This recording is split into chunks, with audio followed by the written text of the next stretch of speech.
morning. Good morning. What's good with everybody? I hope everybody's good. Hope everybody's great. Tops of the morning.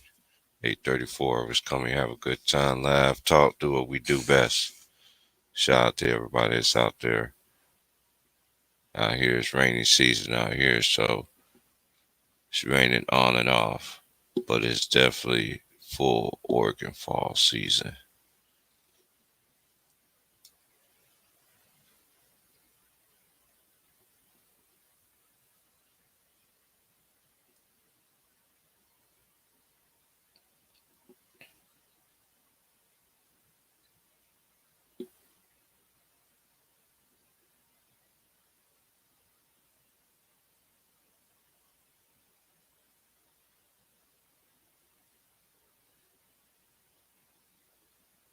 And wait for everybody to get in, chop it up, and then we do what we do.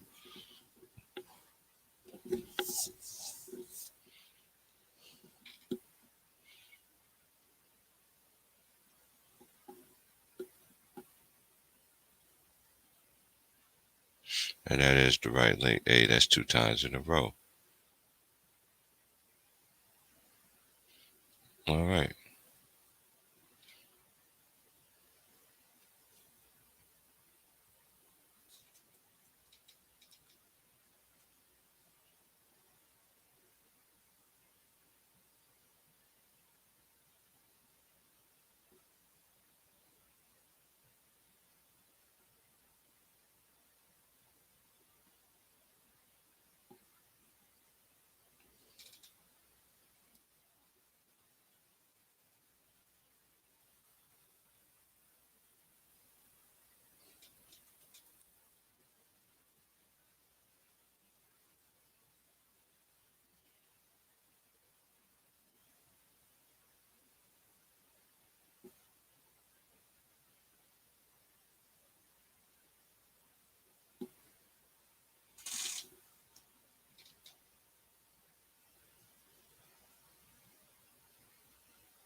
Just wait for everybody to get in, but it's a great morning.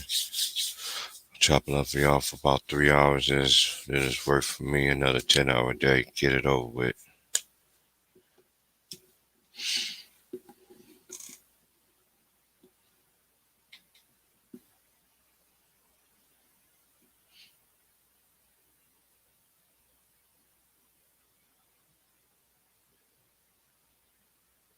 I haven't really been watching anything, honestly.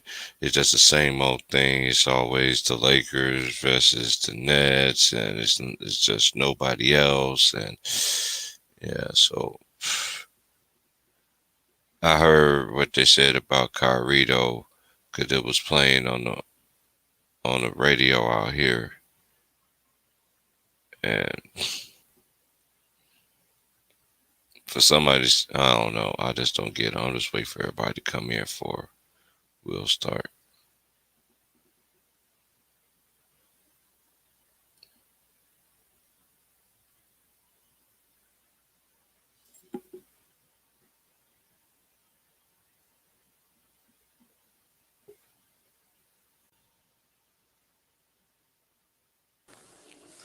Whoa.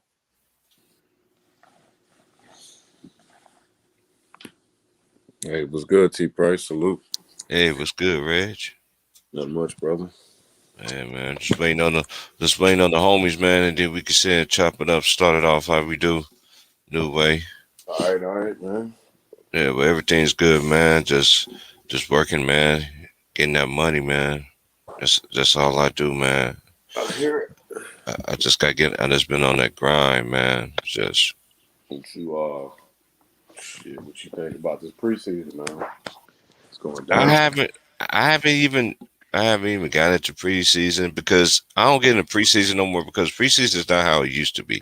I know the time is now, but I'm used to everybody stars playing everything, but it's a new era and all this other stuff. So Yeah.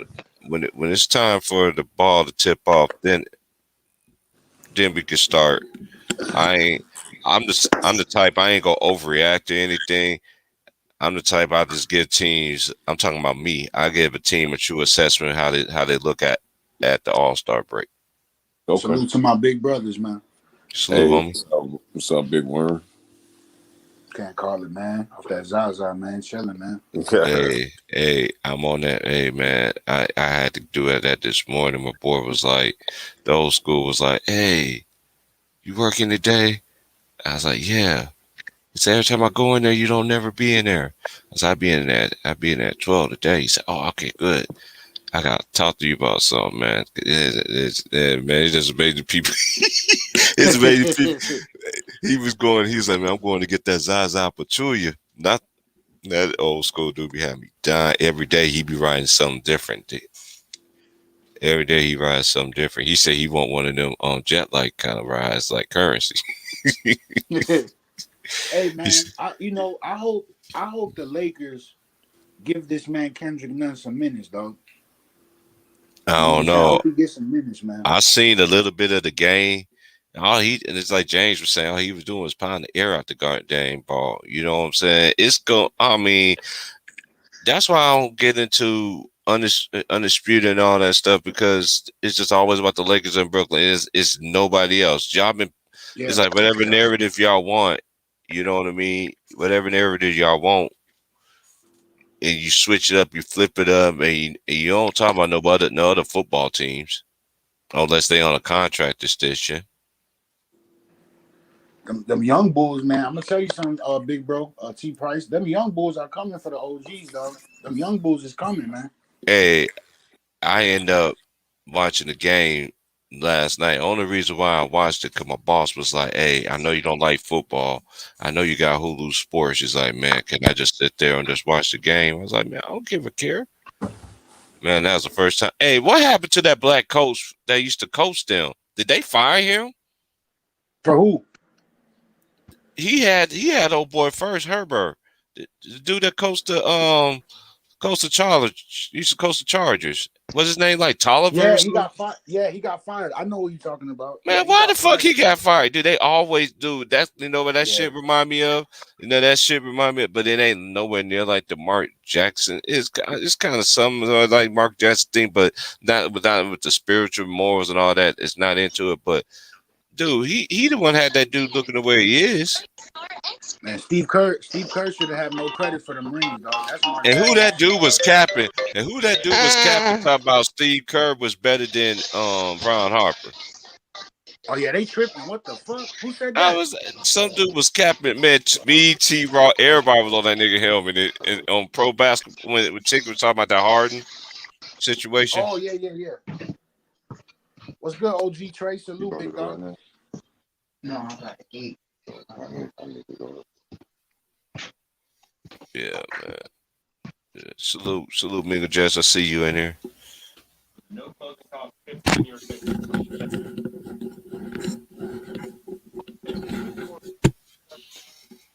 Yeah, that's why I missed. And shout out to that boy Jacob Jenner. Jacob, you need to come in here and explain yourself about Shannon, man. Everything got to be all dignified. Every interview got to be all dignified and shit. Yo, want to be all dignified. This man want to be all. He want to sit there with skill. Oh, Reggie can do him a little bit though. Hit it, Reg. With skill. Man, everything always got to be dignified. Hey, skill. Hey, come on now. Oh, stay sharp. Oh, King James, the GOAT. GOAT James. Man, he do. And Skip be sitting there looking like the little devil himself. Hey, T Price, that picture you sent with Shannon, that shit had me dead still to this day, bro. I sent all the homies that shit, and no niggas never respond to that shit either. They was like, this nigga T. I like the OG sent me that shit. He had me weak with that shit. I was like, really, man? He said, I know your ass would like that. And then everybody I sent it to, they messaged me back. They like, man, this is some shit that you were sending me. Like, dude, I ain't even sent it this time though, bro. Man, what you talking about? Them damn memes? Yeah. Hey, every time I see them, right? Not like that.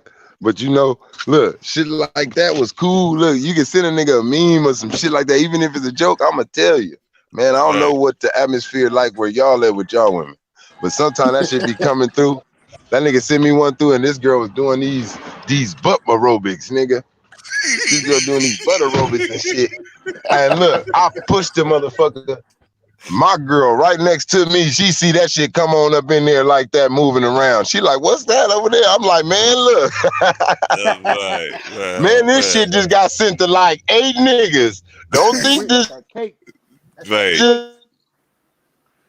I sent it to all the homies. I sent it to the homies, man. I sent it to the a couple of my homegirls too. My homegirls was like, nigga, I gotta send this to everybody. They was like, T Price sent you that? Yeah. Damn, why y'all always want to tell on me, nigga? Hey, my daughter checked my son, AT Price. My daughter checked my son this morning and shit before they went to school. My son wanted a LeBron jersey and shit. My daughter like, man, he's like, my daughter said, he wears skirts. He's not a real man. I was dead. Oh my God, I was fucking dead, man. It was arguing all morning. Oh my God, T Price. Big Warren raising them right. Hey, but the truth teaching them good values. Hey, the truth first though, we already know a man ain't supposed to wear no wig and no dress, man. Like, let's come on. He was my daughter. He ain't no real man. Hey, you know. Hey, how old is your daughter? How is your daughter compared to your son? She's only 6 years old. But she already know. She already know what a man is. Right. That's one thing about your environment. That's how kids pick up traits and pick up other adult traits. I do them just like how they doing these kids now. You motherfuckers be judging Kobe, ain't never seen him play, right? So I'm the same with my daughter and the same with my daughter and my son. Look, straight up, look. Hey, I know. Well, my son, look, but my daughter, you ain't never seen Kobe, but look, I'm gonna tell you this. You ain't never seen Jesus neither, but we know he the best. Oh, man. Don't trip. You ain't got to see it to believe it. Man. Y'all niggas seeing a nigga play basketball and believe it. Nigga, I don't believe it because I see it. I know what the fuck a nigga doing, and he ain't doing nothing that's just too goddamn. He doing great things, but nigga, I seen better shit. I have. Man, we don't see niggas play like the niggas back in the day. That's just anybody, man. These niggas. I mean, you better, bro. I can't lie. Shit. I can't lie. That's like a woman tell you. You know, you ain't gonna tell her the truth, and she ain't gonna tell your ass the truth if it's the other way around. She like, oh, have you had better? You gonna say no, but shit, you may have. Yeah, because if you say yeah, nigga, you gonna be. You will never get a chance to have some semi again. On the road again. Gotta see myself on the road again. Yeah. And this nigga Enes Kanter, boy, this shit crazy. Yeah, I'm waiting on James, but yeah, we chop it up to James get here. I know James. Go ahead. I'm finna. All right. Go ahead. Let me mute this real quick. I'm finna talk to a nigga in his cannon, man. He got up there, him and that white lady. It's like LeBron has a responsibility. He was like, LeBron, what responsibility he has? What responsibility he has is doing what these people tell him to do. And I'm actually going to defend LeBron on this, right? Because look, LeBron, he didn't come. If LeBron would have came out, LeBron, this is what he did. He said, "Hey, I did my research. This is the first time I actually agree with what the fuck he did." He said, "I did my research. I decided it's best for me and my family to get the shot. My close friends and circle, we gonna get the shot, and we gonna follow protocols and shit. And everybody should do what they have to do, but I'm gonna do what I have to do for me and my family, right?" And he said he ain't worried about nobody else, and he gonna leave it up to the government, whoever, right? That's what he said. Right. Then everybody, if LeBron had came out, like Kareem Abdul-Jabbar got on TV, on Twitter, talking about making videos talking about everybody need to get a shot. You know what they would have said? They would have been on LeBron helmet talking about he a fucking, you know what I'm saying? They would have been on his ass talking about he pushing the agenda, the vaccine, all this other shit. So and I would have been one of them. I would have been right there with him, like, man, who the fuck this nigga think you? But he didn't do that. He say, hey, you know what? I'm a mind my own business. They do it publicly. I don't know what the fuck he doing behind the scenes, but publicly, that's his position, which I respect. And so now the media, they forcing him. you know what I'm saying, the left wing media, they forcing him to get push the vaccine on the NBA and on the people and on the fans and shit. And then in his canner, he only doing that shit because he don't fuck with LeBron. So he gonna get on TV. Hell yeah, fuck that nigga LeBron. He sold out the community. He blah blah blah. He, you know what I'm saying? Did the white lady pull up them bunk ass statistics talking about the black community disproportionate against COVID? Because niggas ain't getting the shot. And then it is kind of say, yeah, he just left the community. He didn't want to. I'm like, oh man. I don't got time to listen to that no Mickey Mouse ass shit like that, bro. Oh man. I ain't got time. It's way deeper than that. Yeah, it's way LeBron deeper did the than that. right thing, bro. Like honestly, bro, I ain't no. I'm just keeping it real. Like he did the right thing. Like he didn't do nothing wrong. He didn't do nothing wrong. And that's why they letting some small fry that don't mean shit come at him on TV. They doing an interview for him to get at LeBron. For the first time when LeBron finally really go against the grain, they let him get attacked by a lowlife. In his cancer, man. Come on, bro. Why Luka? That nigga look like Nick Wright. Why Luka Doncic ain't saying it? Why a real all-star ain't saying it? Y'all couldn't get nobody in that upper echelon to do it because they all feel the same way about this iffy ass shot. You got this goofball. He gonna play ball. You know why? Because that nigga can't go back to Turkey. He can't. Yeah. The nigga is stuck right here, so he got to play ball. If America say, nigga, go out here and say this and do that, that's what he's going to do. He can't go back to his Muslim country. They're going to kill his ass. Yeah, that's a fact. The government, the fucking government and all them niggas want that boy's head, man. They want his fucking head, man. Hey, that's crazy how a country make your decisions and everything, bro. And then you want to come over here and talk on the side. And this is something I agree with LeBron on this one, but this is the thing with me. I know the play is. See, they got him looking like he's the priest. This is just my opinion for y'all little fuck niggas. I don't give a fuck how y'all feel anymore. When I was quiet, I didn't say shit. I let shit be bygones. But y'all niggas want to continue to lie and put extra toppings on everything. I know the game of the media. They got this man like he's the Black Hope, and they got Kyrie like he's against anybody that's and just just like that person that was that whistleblower. They always calling a motherfucker a whistleblower. How is a whistleblower for telling people what the fuck we already been knowing what's been going on? The motherfuckers want Kyrie out the league, dog. Man, you notice that shit? She did that interview. I still haven't watched the full interview. I'm gonna watch it today. Hey, look, it's bullshit, bro. They asking about some shit 4 or 5 years. He was still wearing a Cleveland jersey. Y'all asking about that time with that little ass rookie. Look, it's bullshit, bro. Y'all know what this is. Y'all trying to push the agenda of getting niggas the shots. LeBron's right here, nigga.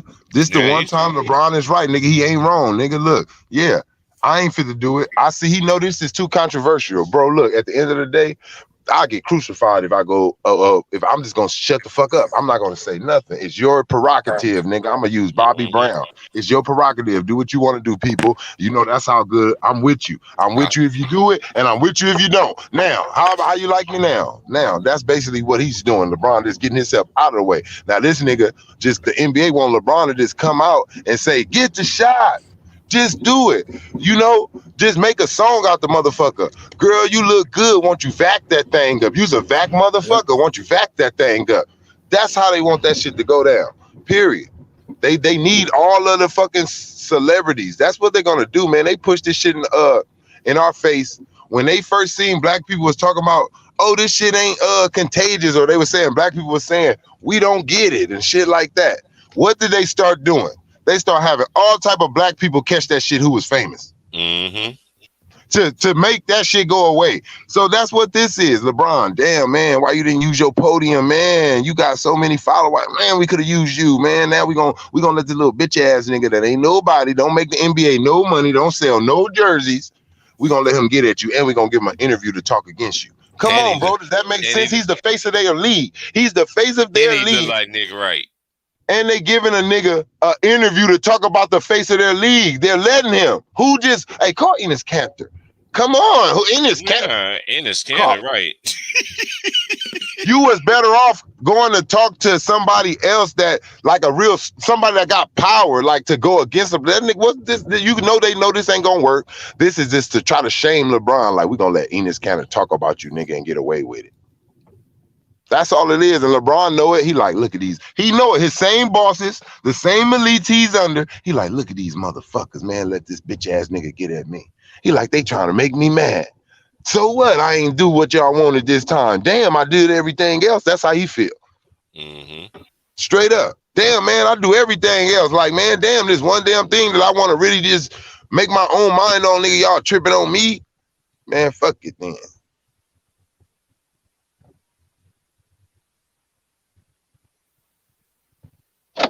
Man, I think LeBron, I think if he win more rings and shit, so like if he win, he got post. So like if he do, let's just say for instance, he do win 6 rings, right? I think if he get more rings and shit and get more like MVPs or whatever before he retire, I think he gonna switch up and shit. I think he gonna like, I honestly think he playing the game and shit. Like I don't know what his real agenda is, but I know for a fact, like some of that shit he be doing, he don't really believe that shit, man. I just think he doing that shit just to he just playing along to get along. You know what I'm saying? Shit, he believe that shit.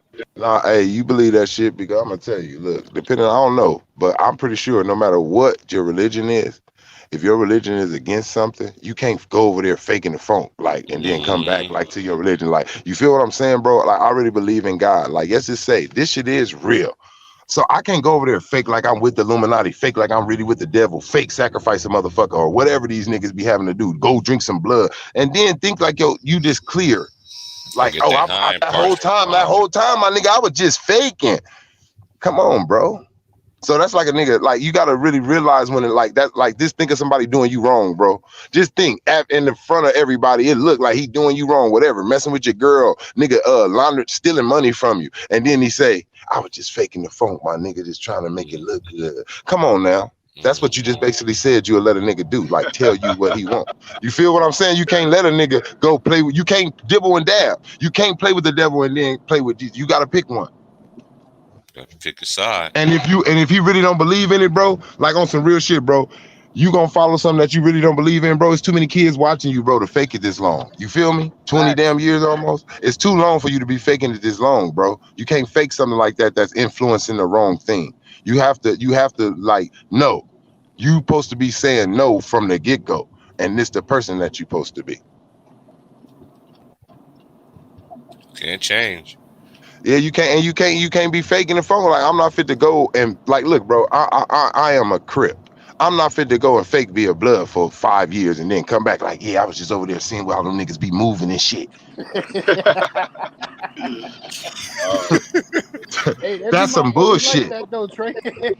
Hey, you know what? But you know what? You know who that is? That's the police. It's called undercovers. Yeah. That's who do. That's the motherfuckers that's like that. And then the other niggas who like that, they the ones who got caught. Now they a snitch and they doing hoe shit. So they, cause they don't want to go do the crime for the time for the crime they did.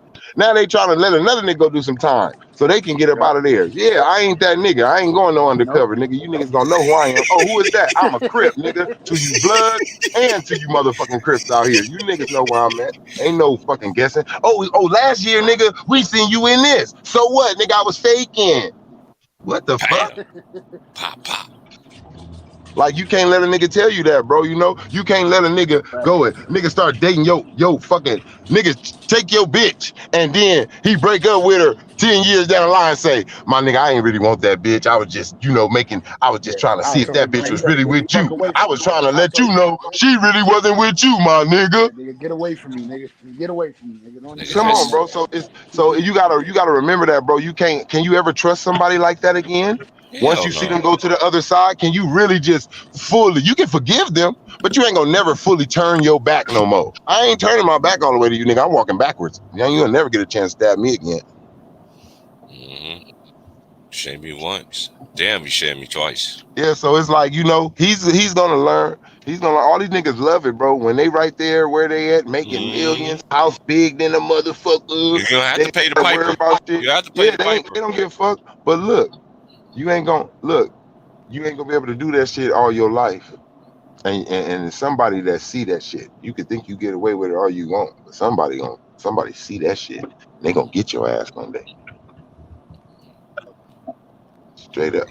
Hey, I'm not fit to fake the phone, bro. I'm not fit to fake the. Can you go fake the phone? Not like that. But I don't think a gay person. Look, I don't think a gay person or a straight person will fake it. I'm not fit to go fake it in the gay bar, my nigga, because Rihanna up in there. You feel me? I ain't fit to go up in there and tie my t-shirt funny just because Rihanna up in there. I'm gonna be like, I guess I ain't seeing Rihanna tonight, nigga. This nigga said Rihanna. Because I'm just saying, like, you gotta have morals. You gotta have morals about yourself. So I want them to know. I want them to know I don't give a damn what you know I like. I don't give a damn what you know, like I'm with. You is not gonna like buy me to do what you want. You can't buy me to do what you want, what you need, like none of that. I'm not to be sold, man. I'm not to be sold. I sold my shit already. Jesus got my soul. You can't come get mine. My shit already sold. That's the crazy thing. Mm-hmm. These people crazy out there, man. You could just tell those certain things. They wanted it that way.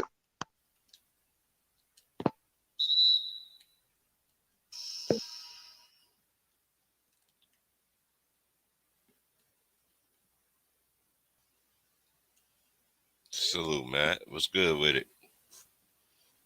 Salute to everybody. See you, man, boy. DTG. See you in.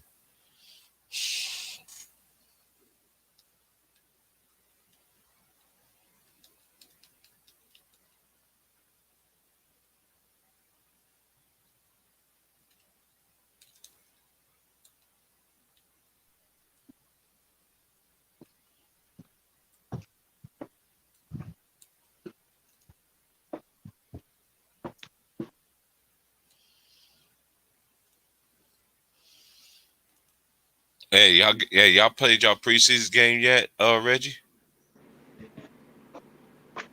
You playing? I was gonna open the gate for you. Oh.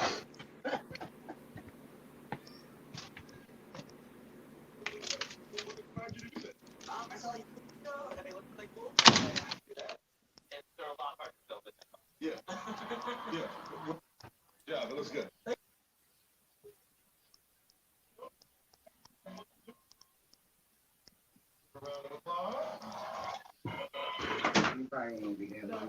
It was 740 something on there. And what do you do, the little price thing, the thing they took was $4.19.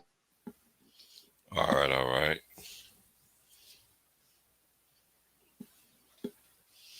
Let me see the scores. I still gotta walk. Let's see the scores from yesterday because I really don't get into the preseason.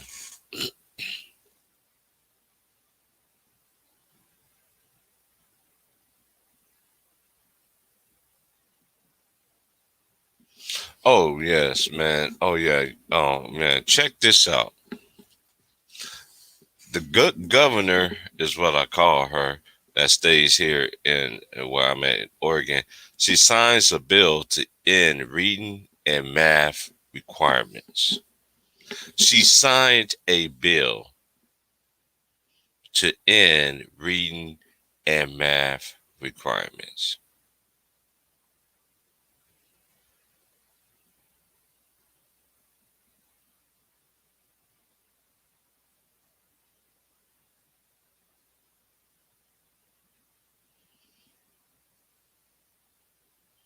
What in the world is going on here?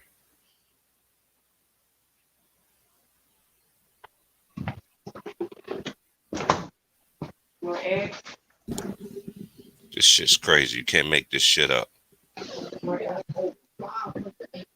Man. How you gonna sign a bill to eliminate? Man, these people in Oregon gonna be dumbing in the box of rocks. I'm gonna tell you, ladies and gentlemen, if you plan on moving out here and you plan on dating somebody out here, you better make sure these motherfuckers know how to read, write, and all that shit. Shit, that's everywhere, my boy. I know, bro. Hey, I ain't lying, bro. I knew this shit was happening, but man, out here in the West, it's just like, man, especially out here, it's just like, I'm not really even surprised because you legalize dope, crack, meth, all that shit. So yeah, so oh yeah, that's what it is. I told niggas that. I said it ain't no more about crack. They got a new crackhead. It's called crystal meth. meth, right, man? Yeah, That shit I never called seen crystal so. meth. They got a whole new crack generation out here. They said these young motherfuckers don't like crack. We ain't gonna get them to smoke no crack. They just seen their parents and aunties. They not gonna. Yeah, it's not gonna be no new generation. All these people who smoke crack, they're gonna be gone in a few more years, and ain't gonna be no more like crack situation on this motherfucker. It's gonna be a whole new fucking drug out here, whooping niggas' asses. Got them feeling like they on Pluto or some shit. Mm-hmm. I can't, man. Look, sometimes you just gotta be too goddamn scared, people. I'm gonna be honest. Yeah, I smoke me some pot, but goddamn it, pot don't alter your goddamn mind, motherfucker. Hey, Sure Price, don't. that nigga Mookie went crazy. Look at my profile pic. He was pissed off. I made that nigga mad than a motherfucker, bro. Wow, cause you got Kawhi Leonard. That's Kawhi Leonard, bald head, bro. Bald headed. Fucking dead. Fucking Hey, you know dead. what though? Hey, you know what, bro? Some of us, hey, we all gonna. It's a circle of life, nigga. Like the Lion King say, nigga, you came up in this mud with no hair. You gonna leave with no hair. You came in this mud wearing diapers and shitting on yourself. You gonna leave wearing diapers and shitting on yourself. I was just talking to my OG about that shit like 2 days ago. Look, I'm like, man, 1, 2, you ain't have no teeth. You didn't have no teeth coming in. You ain't gonna have no teeth going out. Look, everything go back to what it was. That's crazy. You back a baby. You don't look. You don't even know how to talk no more. You see how you be seeing your old grandpas and all that. They can't even talk no more. You be like, what they say? You can't understand them. Their words went back to mumble words and everything. You like, damn, they getting back fed and shit, wiping their booty again, wearing that man. Bro, hey, I want to be that old though, but I don't want to be like that though. I want to be one of them olds like they be like, damn, that man took care of himself, like just walking straight up and shit out there, like about 80 years old. They like, damn, Mr. Nice took care of himself. Yeah, that's crazy, man. When you think about it, you know, it's just how you come in the world as a baby and you leave as a baby, dog. You know you gonna leave as a baby, bro. And look, everybody gonna be right there. Everybody right there standing around you while you coming in, and everybody standing around you while you leaving out. Family and shit. That's crazy, huh? Everybody right there happy. They happy. Look, oh, they happy when you coming in, and then they sad when you gotta leave. I remember when I first seen that Benjamin Button movie, I didn't really understand it, but then I thought about it. I'm like, damn, that's and look, what he's you telling you know what I'm saying? Is, bro, look, it's a whole nother generation that's watching you leave. The generation that's seen you come in may be gone. Your mama, your daddy, older aunties, older cousins. But the generation who gonna see you go is all the generation that wasn't even born probably yet. All these other ones. That's the circle and the beauty of life. That's a fact, man. We gonna be, man, grand. That's why you gotta make everything count, bro. That's why I ain't gonna lie. I changed that shit as I got older, bro. I start making everything count, nigga. I don't give a fuck if I go to the store, nigga. I'm going to the store happy than a bitch. Cause it may be my last store run, nigga. I don't know. Nigga gotta make that shit count, nigga, every moment, bro. I mean, there's been so many niggas I know right now that's been passing away. I've been like, hell no, nigga. Life is really, before you know it, even beefing with motherfuckers, bro. Beefing with people in your family, friends, and all that.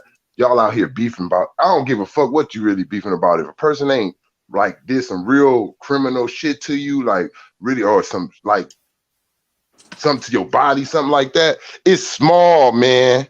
That shit small.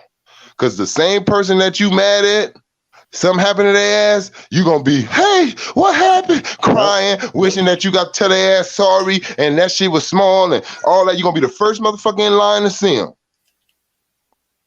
So no shit small before shit get too big. Yeah. People got too much pride, bro. People got too much pride on this earth. I ain't going over there and tell that motherfucker my bad.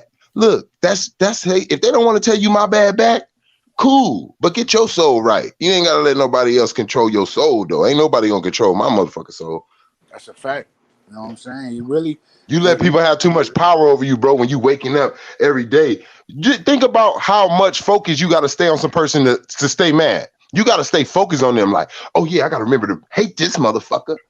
Yeah, you gotta protect. You gotta tell your brain. You know, your brain is telling you remember this shit. Yeah, because we not natural. Yeah, we not naturally mean, bro. People can say whatever. Like I told niggas, I created. As you grow older, you create guards, you create shields, you build shit up because people hurt you. People do shit. People, you know, they misuse shit that you let them in on. So you start building up shit, creating this person that you are. But the original person that you are as a kid, you don't give a fuck about nobody color. You play with Mexicans, Chinese people, all at school. Hey, Mario. Hey, Jose, come on, throw it over here. All that shit. You ain't give a fuck about nothing. You just want to have fun with everybody. You was cool. Nice kid, smiling. When you look at everybody fucking pictures when they're a kid, they all smiling and cheesing. They can be a cold ass killer right now to this day. But when you look at them when the kid, they was a little bright little motherfucker. You see they kid pictures, you be like, look at this motherfucker. I done seen some of my homeboys, man. I done seen some of my homeboys' kid pictures.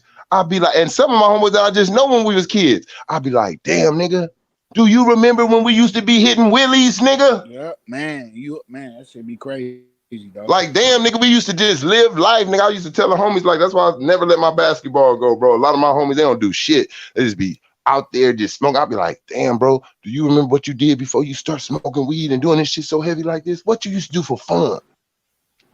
Facts. Niggas don't even remember, bro, because they got so caught up on that other shit, man. You get one thing that people are, we are habit. We are like addictives. Everybody is addicted on this earth. I don't care what it is you're addicted to, but we are addicts. Everybody's an addict. It just depends on what your ass addicted to. Addicted to working out, addicted to eating, addicted to having sex, addicted to smoking, addicted to drinking, addicted to whatever. It could be some fucked up shit, robbing shit. But you addicted though. That's what, hey man. Everybody on this earth, bro, is addicted to something. It's just some things how we are as people, we judge shit. Oh, that's worser. This, that. Man, your ass still addicted, nigga. Still. So what? You got a problem, nigga. You want to make so much money, nigga. You can't go home, nigga. You at work all day long, nigga. You addicted, nigga. Yep. Nigga, shit, it ain't no better addiction. Every addiction is a bad addiction, nigga, because it mean the only thing you supposed to be addicted to, nigga, is God, nigga, and we not. Ain't nobody addicted to the right shit down here. That's crazy, man. That's real shit, dog. That's real shit. Yeah, but you know, when you slow the world down and think like that, it fucks you up. It messes with your mind, bro. It make you scared. It make you nervous, but that's a good thing. You feel me? When people don't think like that, bro, I'm gonna be honest. A lot of people don't want to sit down and talk and think like that because it's scary. Yep, that's a fact. It's scary, nigga, not to have fun. It's scary to have morals and standards and don't do shit. It's scary to really do that. It's like, damn, I could do it, but why? That's what we feel like. That's fact, man. That shit. You know why, bro? When I was young, I used to see my pops and my moms come outside. They talking to everybody, bro. Like, you know, they all knew each other on the block. It ain't like that. None in this time. I can say that from where I'm at. When you come outside, your neighbor look you right in your eye. You look them right in their eye, and both of you motherfuckers hit y'all alarms and get in your cars. I remember being a kid, Trey. You know, you playing with the neighbor throwing the football to you and your friends and shit. Everybody on the block having block parties, kicking it. Now that shit. Yeah, you don't even. You remember you used to have to respect them. Yeah, you gotta respect your elders on the block. Niggas don't even talk to a little kid. Could be walking down the street every and see a grown up in the yard. He ain't gonna say a goddamn thing to him. Hey, Mr. Henson, none of that shit. You just gonna go right past him. That's a fact, man. Now it's true. It's like an antisocial shit, man. Like nigga, people be even my niece, nigga, my niece one time, nigga, I had to tell her, nigga, she thought I was mad at her. I came over there to my sister's house. I'm walking in over here, right? My sister, her husband, they like, hey, how you doing? You know shit, normal shit. My little niece come in there, she see me, she walked straight to the kitchen. I said, excuse me, I ain't wake up with your little ass. She looked at me, she said, huh? I said, look, let me tell you something. I don't know how, Tasha, I don't know what's going on, sis. I said, look, when we grew up, our uncles, our auntie come up in the house, boy, you better speak, you gonna get your ass popped in the back of your head. What's wrong with you? You ain't got no goddamn manners, boy. You see your goddamn auntie come up in here? Shit, your goddamn uncle come up in here, you better say something. She like, I'm sorry. Tasha like, oh, she didn't say nothing? Tasha, now my sister, oh, she didn't say, hell no, she ain't said nothing to me. Where my respect at? Shit. Yeah, I would have got slapped in the mouth for that shit, man. Hell yeah, look, man, I'm telling you, man, I'm telling you, man, I done had all type of little incidents, man, as they get older, but I never was that person like that. You know, from my generation, I was always told not to argue back with the older people over me. Mm-hmm. Like, even if they're wrong, I was always like, I'm not gonna let you do nothing if you're wrong. Like, you ain't gonna be able to tell me sit down. But my thing was, I can't open my mouth and say, fuck you, and you shut up, because I still gotta keep a respect level that you older than me. Like, you know what I mean? I knew my family members, of course, like those the ones I'm damn sure gonna respect, and other people down the street. If you was a grown up and you came outside and you was like, you get your motherfucking ass down there, I'd be like, what? Like, I wasn't like the other kids. They'd be like, fuck you, bitch, and run. I'd be like, okay, I'm finna go down here and tell my mama and my daddy, and they finna come down here and talk to your grown ass like you talk to me. Yeah. And they ready for whatever you ready for, they ready. And guess what though? I'm got your son when he come outside, motherfucker. I tell you that. When your son come outside tomorrow, he know. You don't know, but your son know that I ain't to be fucked with. And he know that you fucked up and got him an ass when he come down the block. He know it. But I ain't gonna disrespect you, man. I was so respectful. Homies didn't like me. We can do all the shit up under the sun, bro. We don't supposed to do. But I tell all my homies, don't tell your mama that you anywhere, or your daddy. Don't tell nobody in your family to come look for me, because I don't lie to nobody, mama. I ain't lying to nobody, mama or daddy. I ain't lying to your parents, bro, because you can't lie to mine. I'm gonna tell you, you can't. If you lie to my mama, I ain't even want to talk to you no more, because you don't got no respect for my mama. So I'm gonna tell you right now, if my mama asks you where I'm at, bro, I ain't mad at you if you tell my mama. I'm not mad at you if you tell my mama where I'm at, bro. If she come and ask you in your face. That's why I ain't gonna tell you where I'm at, so you won't lie to my mama. You feel me? These kids ain't like that no more, Trey. These kids putting their hands on. Nah, I ain't lying to no nigga mama, man. Niggas mamas used to know, man. I'll never forget, boy. Niggas mamas love me. They'll come over there. I mean, my homie mama named Venus, boy. She came over there on the block. She like, where my son at? Nobody saying nothing. Man, I walk right over there to her. I say, Venus. He over there on Whoopty Whoop Street. Whoopty Whoop over there. He just at this girl house real quick. Please don't go over there and embarrass him and stuff. Just please let him come over there, like come back home, and then, and get him. She said, thank you, gave me a hug. Thank you for letting me know where he at. I just want to know where he at. I'm trying to call him, get in contact with him. And then I'm like, nobody wanted to tell this lady, but the cold thing is, I feel her, because she was like making a speech. Trey, she made a speech to us, bro. She was like, if my son died, she like, my son died, I don't even know where the fuck he at. I said, damn, that made me feel bad. I'm like, because if something happened to me out here, I sure want nigga go tell my mama where the fuck I'm at. Don't leave me out here, nigga. Go tell my mama, fool. That's right. Yeah. Niggas don't got that respect and that more, like, I don't know. I'll just be seeing kids out here talking crazy to motherfucking grown-ups. I'll be like, that's some bullshit right there. I'm sorry. I don't give a fuck if they your mama or your daddy. You still supposed to have a level of respect that your parents taught you some decency. Like, you know what? You wrong, sir. Like, you wrong, sir. You wrong, sir. Like, you got to learn how to talk to people. It's all type of ways. Like, I still learn today as a grown-up. Sometime I walk away from a situation, I'll be like, damn, man, like in my mind, I'm saying it like, I could have said that shit a little bit like on another tone. Like, it's just, you got to always think, it's always more than one way to skin a cat, man. And the majority of us grow up with the way of the way of the dragon shit.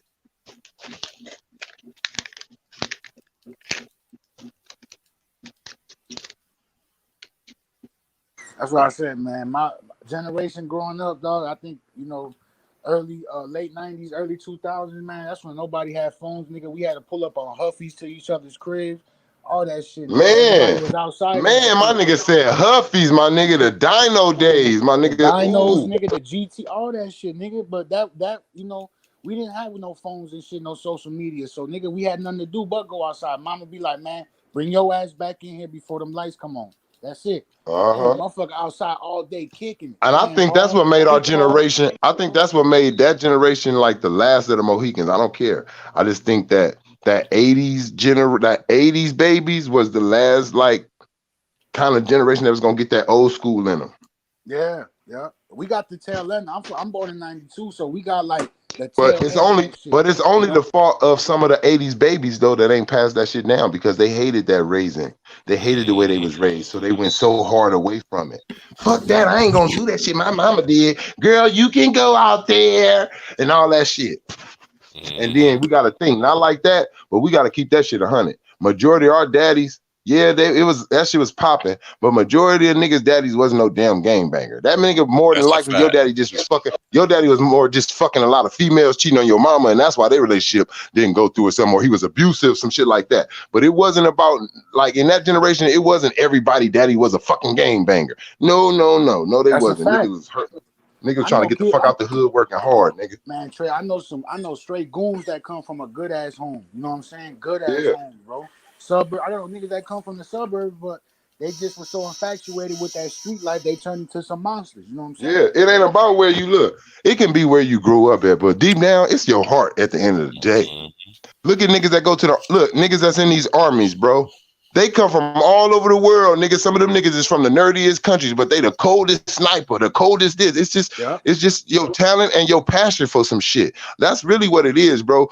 Your passion amplifies you on how good you're gonna be in something. Because if you're very passionate about it, you're gonna be on it every day, all day. As long as the older you get, depending on who you is, like, I got a deep motivation, bro. Like, I got a deep ass self-motivation. Like, I don't need to see a goal ahead of I motivate myself just off of I want to accomplish that. Like, it don't matter if it's $1 million at the end of it for me. You feel me? That's just something I'm into. Just think when you was a kid, that was your pecking order. Like when you was at your best, when you was young, because you was learning shit so fast. Your mind moves so much faster. You're learning shit, picking it up. Look how you was learning how to do your pluses, your subtraction, you're writing your name, your cursive, everything. You're not motivated like you were back then. No one is as a grown-up, really. Because you're looking at because you got other people's life to focus on now, probably your kids. Shit, you got to make sure that they motivated shit and make sure that they doing. So you don't really got too much time for your motivations no more. At least that's how you look at your life. As you get older, you start feeling like you on the back end and it's all about me. Me personally, that's how I feel, like, in a way. Like, yeah, I know I still got life to live, but I feel like my life makes me happy as I see the success of the people around me that's branching off of me. The people that's branched off of me, that's how I'm gonna know my life was good. The road I lay down for y'all. That's how I'm gonna feel good when it's my last days. Like, I just want everybody straight. I don't want no smoke. Like, we gonna struggle regardless, but I want my family to look at me and say how I look at my pops. Man, that motherfucker took care of us while he was here. I'm good with that.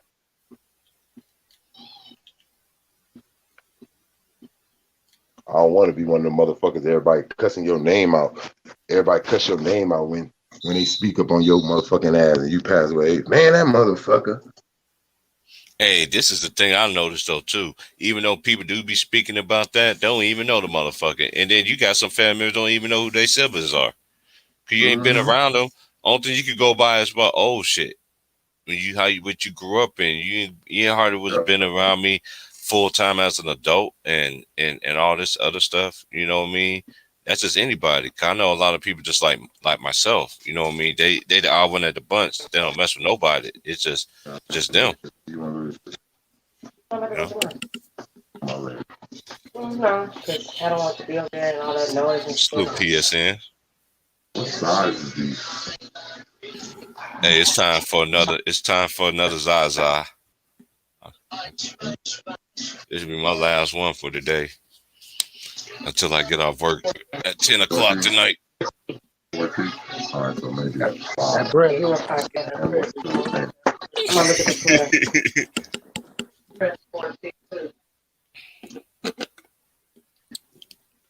I mean, to smoke some of that Zaza, huh? Yeah, hey, you know what I've been noticed? You know what I've been noticed? Mm-hmm. These niggas, and this the fucked up thing, right?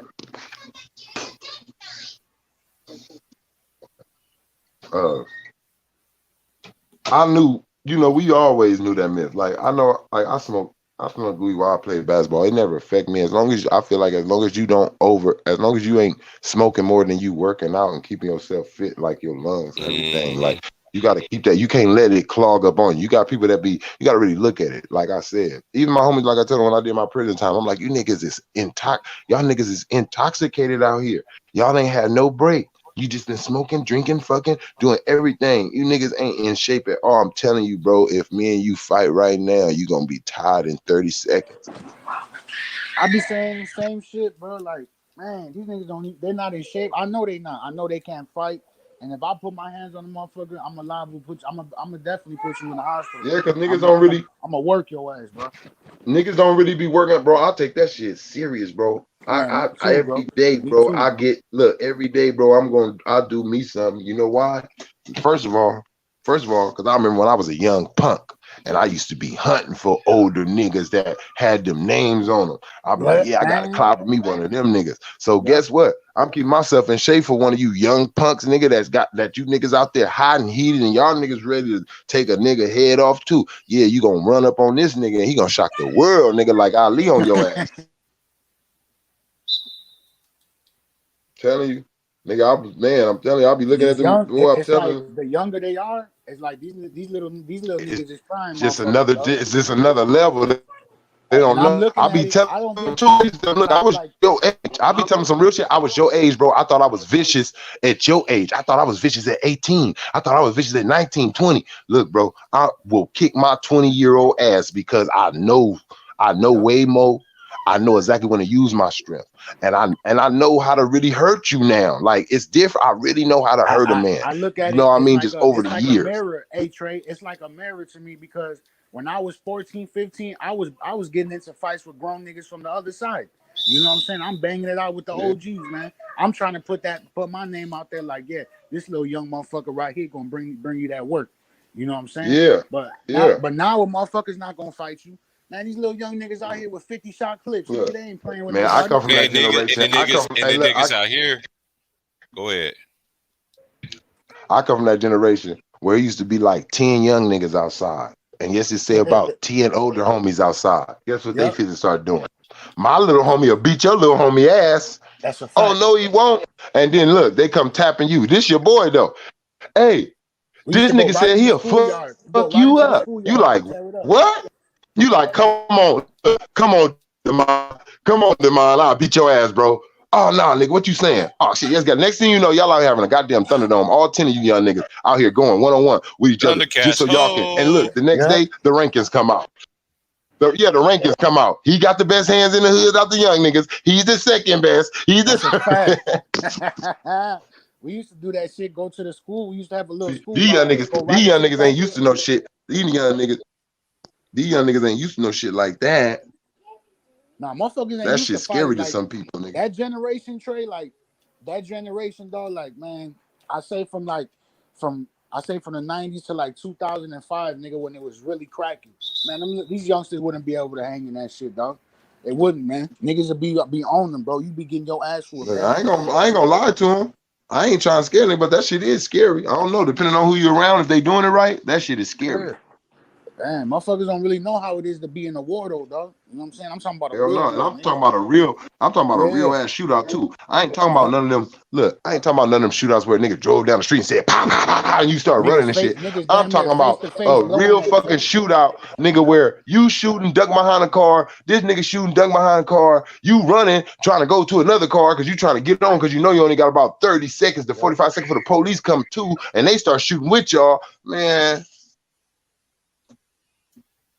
Or having a big ass gang fight, nigga. I'm talking about everybody just throwing hands. Everybody throwing hands. Man, I remember we had a big ass school riot, nigga, at Locke High School out here, nigga. Just mess and that shit just happened. I'm getting pizza and a soda. Next thing you know, you just hear, like just all. I was like, what the fuck? Look, I'm talking about you just see Crips, Bloods, everything, nigga, that's black going together, and you just see everything that's Hispanic going together. I was like, boy, I'm hitting niggas with pizza, soda, everything. Like, goddamn. I'm like, boy, this shit crazy out here. Yeah, man. Today, right now, though, I ain't gonna lie. Look, I want to go to a concert. I want to go to a concert so bad, right? But I ain't feeling all this shooting inside the club in the corner. Nigga just hit me with a straight bullet type of shit. Like, I hate that weird ass shit. That's why I never really went to I clubs. think that's the most. I think that's some buster ass shit. I think that's some buster ass shit, bro. Yeah, to bust up in a fucking party, bro, with people who you ain't even trying to shoot. Like, it's some people you ain't even trying. You trying to shoot this one nigga, and you shot 10 other motherfuckers. What's going on? It's not only that; it did the 10 people that they shot. You didn't even get the person you was looking for. Yeah, you didn't even get him. Nothing to do with it. Like, that would happen. You didn't kill this girl. You didn't kill this girl. It's her birthday party. All this type of shit going on. You done shot the mama in the motherfucker. Like, shit like that. That's be happening when niggas do that coward ass shit. Man, catch this nigga outside by his car or something. Don't come up in here just shooting in the party. Everybody out here twerking. Women out here. I'm trying to think of that movie. Try to think of that old school movie. What hood movie it was? This dude came in there and shot somebody. This dude was in there. I'm like, dude, you shot the woman in the back of the head, and you gonna sit in there having sex with her? It was some hood movie from back in the day. I was like, what the hell is this? And my boy OG was like, you got some sickos that's like that, man. You got females like that too, fam. And I was just sitting there like, what? And you always got that one nigga be like, man, this nigga don't know what he talking about, man. I'm out of here. I'm sitting there listening like, what the fuck? He's like, yeah, you got some people that's really like that, bro. I'm like, whoa. At that time, I was like, I was like 2021. A dude from Cali. I forgot what part of Cali he was in. We were just sitting there watching it. He was there, just watching it. I don't even remember how he was there or anything, but that man told me that. I was like, man, I always been a type person. They always put stuff in movies for a reason. You know what I'm saying? To teach. You know what I'm saying? I was like, what the hell? And he was like, he said, yeah, I got a homie that was like that. Sick fuck. I don't fuck with that nigga. I had to stay away from that dude.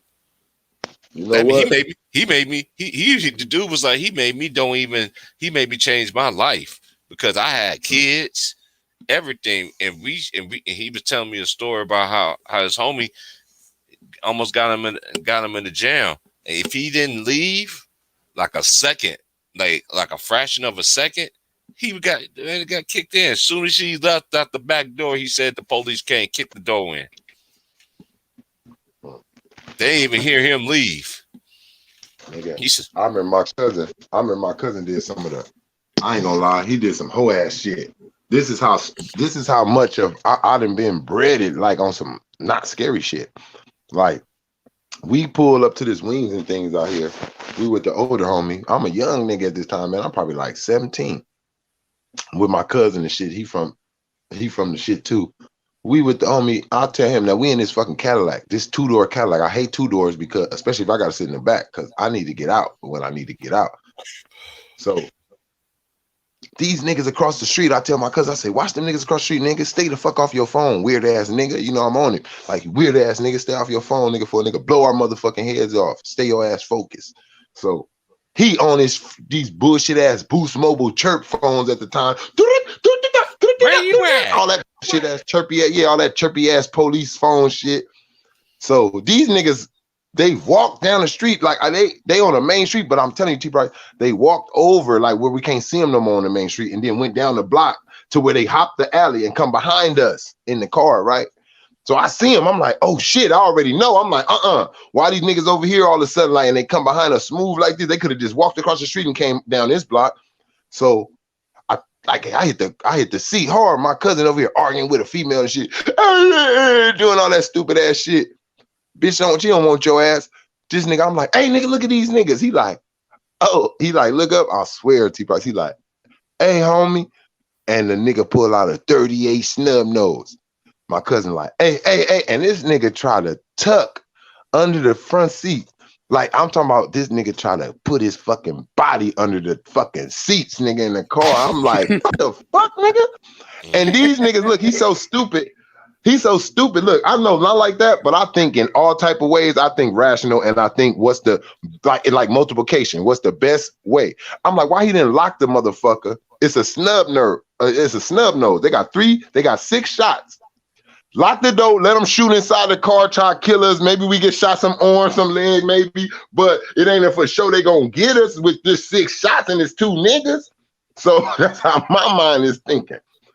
This nigga don't lock the door, nothing. You like, man, we could get them. You looking at it like, we can survive this. I know we may be shot, nigga, but if they don't hit us in no vital area, bro, because we inside the car, there's only one nigga with a gun. He's gonna have to shoot both of us. He ain't gonna just shoot at one of us. He gonna pop, pop, pop, pop, pop, pop. He gonna be out. So if we can duck behind whatever seats we can as much and just wiggle whatever, nigga, but you know shit, you ain't got too much you can do.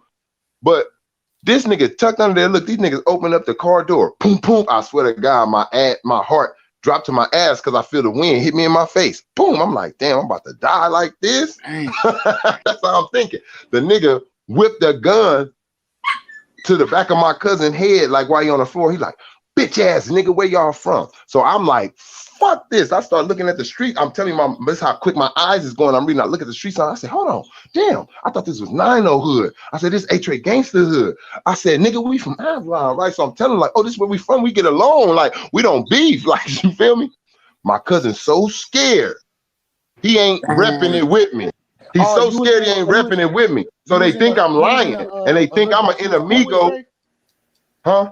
I said you was in the, my bad for cutting you off. You was in the A-Trade, I was in the A-Trade gangsters. Oh, okay. I was in the A-Trade gangsters, but I'm thinking I was near the 9-0 area. So I'm like, ooh, these niggas just slid up on us because you know they neighborhoods. They don't like gangsters. My hood is a gangster out here. So I'm like, nigga, we from where we from? We from where we from? And this nigga ain't saying nothing with me. So they not believing me because niggas a lie. Like a nigga be in the wrong hood and he'll say one of your hoods that y'all get along with so he can push on. Yeah, so that's what they think I'm doing because he ain't repping it. I'm like, man, this nigga from Avalon too. Like, you feel me? I'm telling like, man, this nigga too, nigga, like on some real shit. I'm telling you, and I'm getting at him now because now I know. I'm like, if you niggas do this, I swear to God, you niggas got a war in the morning. So now that's how hard I'm going. The nigga whipped the gun in my face. I'm like, oh, I put my hands up. I just closed my eyes a little bit like, man, I'm finna see a spark. So he like, man, what's up with this bitch ass nigga though? He's too fidgety, nigga. My cousin over there hyperventilating. So I'm like, bro, shit. I said what I said. I'm like, bro, I said what I said, bro. Like, I'm like on AG, nigga. That's it. Like, I know where I'm from, nigga. So the nigga looking, he like doing that thought. You know, he giving that thought like he looking at his boy. He looking back, he looking forward. So I know what that means. I'm like, cuff at the bus. Like, you feel me? He like, man, I want to just hit these niggas and get on, nigga. We gonna have stripes. Like, that's how I know he thinking. He like, get y'all bitch ass out the car. I'm like, bro, watch that bitch word. Like, I'm not playing with you. Like, straight up, bro, I'm still in my mode. Like, I'm young. I'm so stupid and programmed.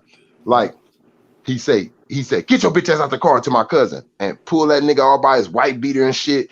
And my cousin, bro, look what he do. I'm in the back seat. Remind you, I swear to God, I'm in the back seat. I can't move until these niggas pull the seat up and let me out. This nigga broke, nigga, on me. Once they let him go, nigga, he broke. Pew! And ran in the fucking chicken spot. Nigga, they turned the gun back to me in the backseat and said, why that bitch ass nigga ran? I had to keep it real. I'm like, I don't know why that bitch ass nigga ran. That's my cousin. I'm like, I don't know why his bitch ass ran. Them niggas like, bro, we gonna let you out, bro. You ain't even did no bitch shit, bro. You say you from Avalon, bro. If you from Avalon, y'all come back and get this car and all that, bro. Come back now. I went back over there. I'm telling you, it went big. The homie in there, he see this nigga in there hyperventilating, breathing. He like, what's going on? Why you in here? He can't even tell the homie what's going on. The homie see me walking in there. He like, what's going on? And then the homie see his car driving away. He like, what the fuck going on? I'm like, this bitch ass nigga. I tell my cousin, I'm like, we fit go to the hood. I fit beat your ass because you just did some bitch shit. I'm like, and then we fit come back over here, get your car. I said, and then I'm getting a one-on-one fade with both of them niggas. And all that shit happened. And I scraped up both of them niggas. I mean, hey, look, once I came over there, I told them niggas, hey, bro, I told you niggas I'm from AG. Y'all niggas did what y'all did. Y'all had to take y'all chance, but I told you that. And I want my one-on-one with you niggas because y'all could have killed me. And I beat the shit out of both of them niggas. Boy, I had a chip on and my cousin didn't fade not one of them niggas. Oh, I would have been blue. I would have been beating the shit out of my cousin, dog. Damn. Oh, it's time for a smoke break. But shit, that tell you though, Trey, man, your own fucking peoples don't even got your back sometimes, dog. Man, they don't. Hey, I seen that shit happen too many times, man. That's why I never got into the clubs or stuff like that, man. Because you always got that one dumb person. You always got that one dumb homie that his mouth is bigger than what he can actually can. I'm the type of person. When I used to chill. I wasn't trying to get on the dance floor. I used to sit at the bar. Then I got tired of standing at the bar because I got tired of women coming up to me. Their breath smell like asphalt and cum juice and buy my girl a drink, girl. You got in the club for free. You probably had every nigga at this motherfucker. You just look at me like I'm fresh meat. You never saw my face before. Yeah, but I still ain't buying you a drink. If I buy your buckethead a drink, I have to buy that buckethead, that buckethead, that bucket. That's how I used to talk. For real. I don't want to talk to you. All right, I already know you don't want to. Get the fuck out of here, my boy. Like, man, why you didn't buy the girl a drink? Then nigga, then you buy a girl a drink, nigga. Then you be buying everybody else a drink the rest of the night, you dumbass nigga. That's exactly what he did, nigga. I'm broke. They don't come around here. You won't buy them girls a drink. And look what them motherfuckers leaving out with. They ain't leaving out with your ass, is it? Mm-hmm. Don't be dumb. Don't be dumb, yo. Paul Gasol officially retired. I thought he'd been officially retired. He can't officially retire and be playing in the Olympics. Yeah, he officially retired now. Yeah, you gotta be an active, like you still gotta be, you know what I'm saying? You still gotta be like an active, like free agent person to be, to play. You gotta have a team that he's probably playing in Spain on some low key shit, not playing every minute, but still like probably own the fucking team. Shit, him and his brother. But hey, that was crazy how the Lakers got him though, man. But it's just crazy because we talk about this all the time, man. It's crazy how see how I look at Kobe is like Martin. You know how you got Martin, you have the young Martin, and then you have the riser, smarter, but he's still crazy than the motherfucker, but he's more mature. You see what I'm saying? That's how I see how Kobe is. How Kobe was. Because Kobe first repeat, he was that Bob, that mini fro, you couldn't tell that nigga nothing. And shoot, and he held his own. When he got his opportunity, he didn't. That's how it was. Hey, that man. And then his last three teams, the last ones that man, none of them, all them players fell off, bro. The only one that didn't fall off was Paul Gasol.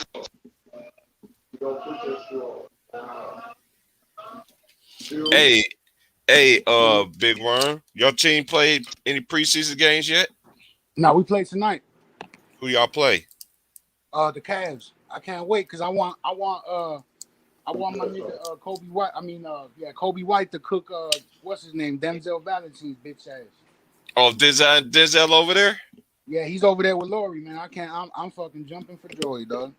Y'all did get it, man. This nigga Felicio went overseas and got like a $60 million fucking contract, dog. Hey, them big dudes always in high demand. And I understand why he was. Hey, this is one thing they understand because in 2K22, they got that nigga beasting, bro. He don't be missing shit. Bro, he can shoot the ball, all that shit, man. I'm like, dude, I ain't never hardly see you because you always came in. That's why you don't. That's why as James always say too, comes down to coaching. You don't got nobody that, you know what I'm saying, that take care of their talent, man. Yeah. You gotta see what's out there, man. You can't see what's out there when the niggas sitting there riding the pine. You be sitting there looking like sunshine, sunshine, sunshine, sunshine. Mark Eckert, the GM, Mark Eckersley, I think his name is, man. He been doing his job, bro. He been doing his fucking job, man. I was wondering because you have Felicio. It's on live. You have Felicio over there for a long time there, bro. Yeah, bro. Hey, man, he was getting. They were gonna pay. They were gonna pay him if we didn't get Lonzo or DeRozan. They were gonna pay him. They were gonna try to pay him, bro. And I would have been fucking pissed, bro. But I'm happy that they did what they did. Got rid of him. Got rid of fucking Valentine and marketing. We good now. Hey, you know that I'm gonna tell y'all from the South. Hey, you know what I noticed? Hold on.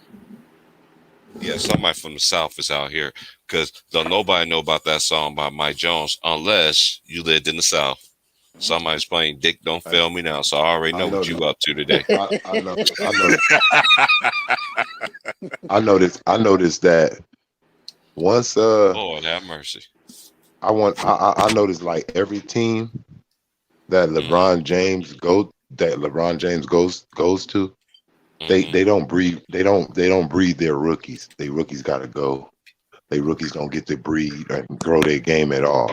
Like whatever happened to that. You remember teams used to have they used to always be like two little bullshit rookies on every team. It was the number one pick you had, wherever it was that second round, and then it was the other pick you had. Sitting right there on the bench. Remember Randy Brown? Do you remember Randy Brown? Oh, trash ass with Michael Jordan. Hey, that's what I said. That's how you know Phil Jackson was the same coach wherever he went, because Randy Brown was Devin George. That's a fact. That nigga when he sold, he went and sold. Mike used to be on Randy Brown. I used to see Mike always sitting next to Randy Brown, cussing his little ass out. I'd be like, damn, that nigga Mike on Randy. What is he not doing? Randy Brown. But it's no more. Every other team got rookies, bro. Look, every other team got rookies except for the teams that be with LeBron James. The Lakers always breeded their rookies, bro. The Lakers always breeded their rookies. It's LeBron era now, where his end of his career, and then a lot of old y'all school. Imagine. Go ahead. Shaq did that shit one time. There go James. Shaq did it one time where he used his power, and he didn't let who was going to be a good rookie. He didn't let who was going to be a salute. What's up, PSN? Salute to all y'all, bro. Salute. That wasn't her. That was PSN.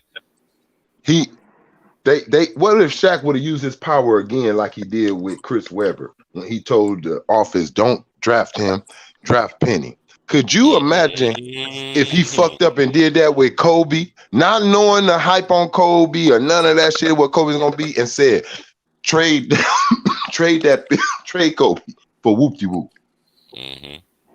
Boy, see what you can see. Now, what if Andrew Wiggins? I know what he turned out to be, but what if Andrew Wiggins turned out to be though?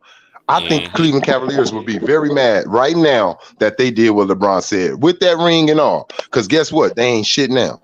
If they had Andrew Wiggins still over there, who's to say with him being with Kyrie Irving and LeBron, he wouldn't have had a different green pastures and learned. That would have been a nasty three. That would have been nasty. That would have been nasty. Could Kyrie and Wiggins. Yeah. Kyrie and because if you look at it, once Kevin Love went over there, that nigga aged in one season. When that nigga went to Cleveland, that nigga aged, bro. He start having gray hairs in his beard, nigga, everything. The room still stressing you out. Salute, all right, the chat room is about to be full. I'm about to lock it down. If you ain't in here, you ain't in here. Panama Queen, salute. It's puff give time. Hit the like, hit the subscribe, man. Raise your hand, bitch, because Whoop Strong is in the house. Salute, everybody. Salute. Yeah. What's up, James? Salute, man. Salute to all y'all, man. I hope y'all woke up and your families woke up and good health and everybody good in every way, man. Yeah. Oh, Drake, I'm laughing at you because you see that nigga had great hair. Stress everybody out. He did. Hey, am I lying? Hey, James, look, when we seen Kevin Love with the Timberwolves, that nigga had that dark brunette hair. That nigga went to Cleveland after that first season. They changed that nigga game around, told him he got to do this, he got to do that. That nigga came back the next season, gray hairs in his beard. He was old. He couldn't dunk. He couldn't do a motherfucking thing no more. Like, I was like, this nigga aged in one season. This nigga aged in one season when he went to Cleveland, man. Yeah, because of RoboCop, man.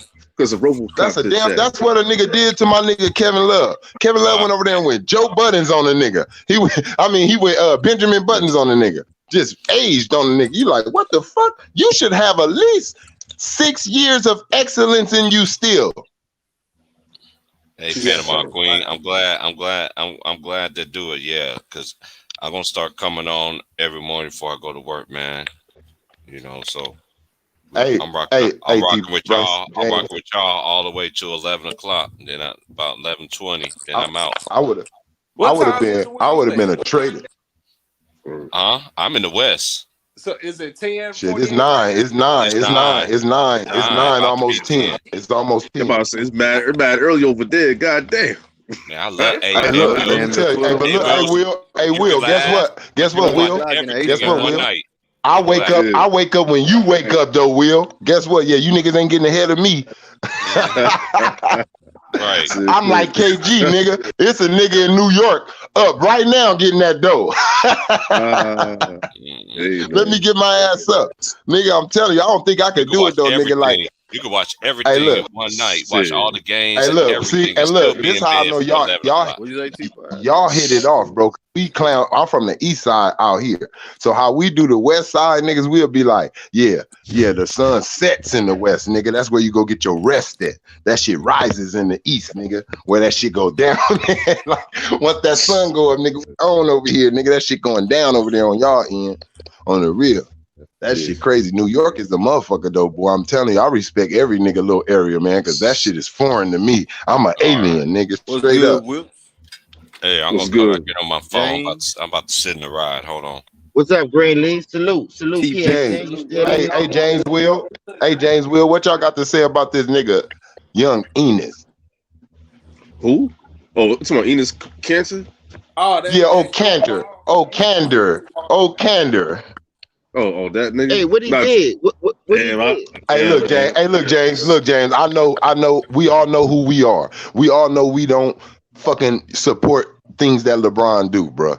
But what he did was take the right stand on that one. He made the right choice on this one. And all of a sudden, to me, all of a sudden, this what happens when you really go against the grain. This how they doing him, embarrassing him. Instead of letting it be somebody that really is established, they let a nobody come out and talk shit about you on your programs, your ESPN shows, and you the face of their league. And they let a nigga come out there and tear you down. Because why? You didn't go with their status quo of pushing the shot. When you really go against them, this is what they do. They don't fucking glorify you. They let somebody shit on you. And the crazy thing, he didn't even do nothing. Like, all he said was, I agree that it's your body, your choice. That's what make it so bad. Like, they just putting it out there that they forcing it. But they didn't want, you know what he was supposed to say? Man, what's best for everybody is that we all get vaccinated so everybody can be safe and we can. That's what he was supposed to say. I hate that shit, man. That shit get my nerves right. That's what I don't like. That's the one thing. Look, see, that's why I don't like the celebrity word. Don't hit me with the celebrity word because that means to me I'm owned. I'm owned and I have to say shit a certain way that you guys expect it. I'm the unexpected celebrity.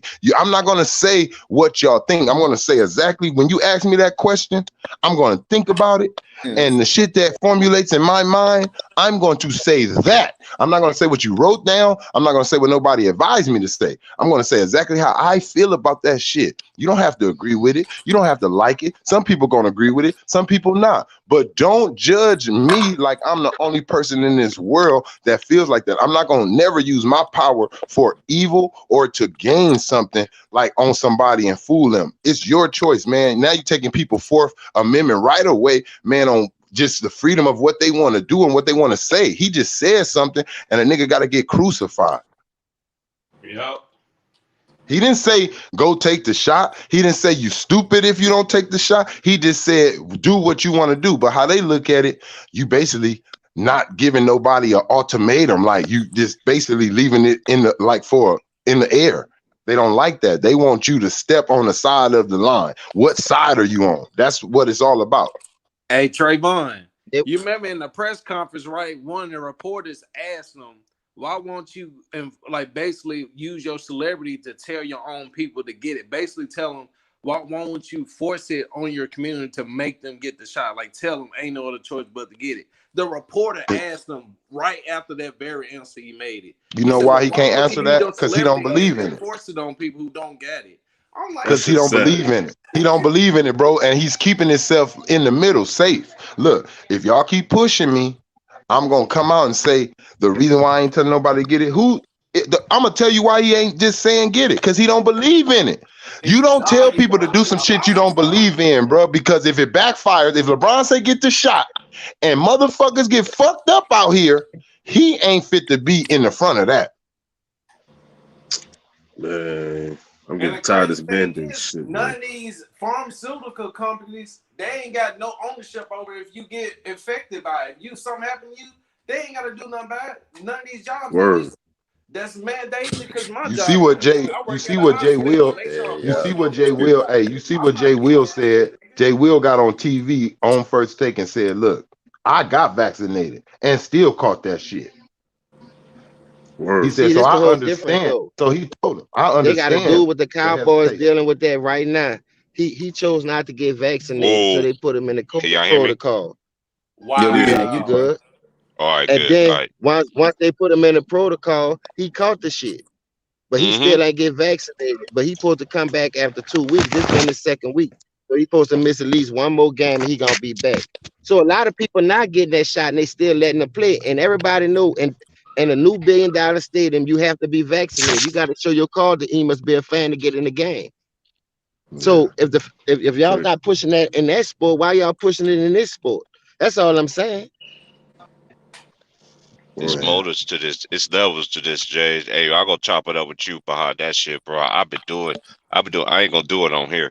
You know what I mean? I know I say what the hell I want to say, but shit I want to say, I ain't gonna say per It's time se. to But wake up. It's time to wake up yeah. and see what they doing. It's the beginning. We not in those times. I may not even be alive. I may not even be alive when those times really hit. But this the start of it, of taking your rights, of making shit mandatory. This is what it feels like. It starts with an argument. It starts with just civil beefs. It starts with what you believe in. The first people that's gonna feel this is us out here in the street. They didn't let you see shit like this in movies where people don't go do something and other people go do something. They're gonna start looking at everybody who's not vaccinated like we fucking zombies or something.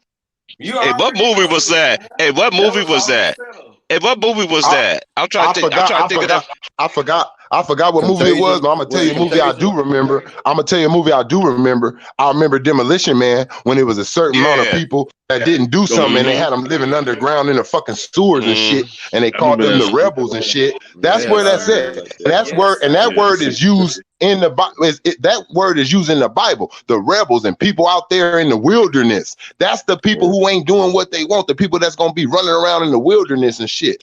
This is the beginning of what the Bible tell you when it say no man will be able to buy or sell. That's basically what they starting off with. You can't go to work, motherfucker, if you ain't got the shot. You looking at your kids. You don't really want to get the shot, but you looking at your kids. That's what they gonna push on your ass. Man, that's how my homies is feeling right now, yo, because they work at the hospital. A lot of my homies say they work at the hospital. That's why you gotta be smart. That's why you gotta be smart right now and start stocking shit. Like not like that, but you should already have that mind frame. My pops was always that dude and already got me on that. You gotta start stacking shit, buy you canned goods, buy all this shit, because when the government, this how they force you to do shit. It's the same thing they used to use in wars, bro. In wars, they used to build shit all around the city and didn't let nobody come in to trade food with them or nothing and starve them out to where they give up and they weak. That's what they gonna do to you. They're gonna shut down the government because ain't nobody doing what they say. People ain't gonna get their EBT and all that other government money, and then you gonna start complaining. Guess what? You gonna walk your ass to whatever they start lining up for these shots so you can get your government shit back a rolling. That remind me of some Black Hawk Down. That's Somalia, boy. Yeah. They made that trade and still went over there because them people ain't want to do what y'all made the trade. Them people do what they want to do with their country. But y'all went stuck y'all nose in them people business. They got all them Americans killed. Did y'all know there's only like 2 or 3 countries in this whole world that actually don't they treat I forgot what countries it is.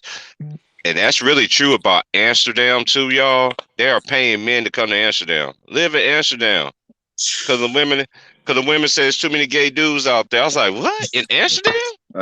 My boy's out there. My boy, honestly, I have a homeboy. He's multi-talented. He's from the South though too. He got them southern roots in him. and everything like that. He got a job out there. He be telling me all the time how, man, he was like, man, I'm married. And he would be like, I don't even care. And he was like, shoot, my wife care. She's sister. She whoop your ass. What would you say? You gotta find you somebody else. What would you say? What would you say if I tell you that gay agenda also is population control? Because if no man is interested, if a man's not interested into a woman, we cannot reproduce. Facts. Yeah, that's some real shit, man. Fuck all that sperm and adoption shit. We're not normally reproducing on the earth no more. The number's already been cut. It's already being cut right now. It's already it's already a minus on men and women making babies right now. Yeah, they want to force that agenda, man. They want to keep on just because there's so many women. If women are interested in women and men are interested in men, where the fuck is the babies coming from? Exactly. Genetically modified. Genetically, PNC just said it. Clone babies. Just like clone. People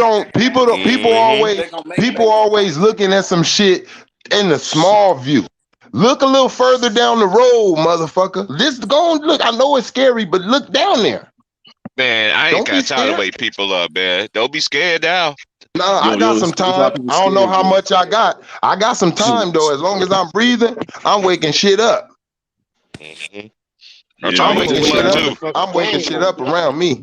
I'm waking shit up around me. Just like they want to do to me. You can't stop me. Look, y'all throw it in my face. Y'all throw this bullshit in my face. It's only right I throw mine in yours. Hey, what goes around comes around, baby.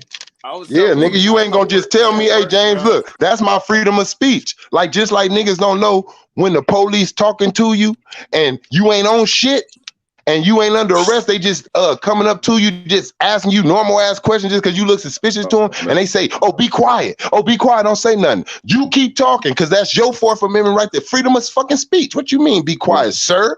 I'm not under arrest. I can keep on talking. And even if I'm under arrest, I got the choice to talk or don't talk. They can never tell you be quiet in this country. It's a consequence for what you say, maybe, but you don't have to never be quiet.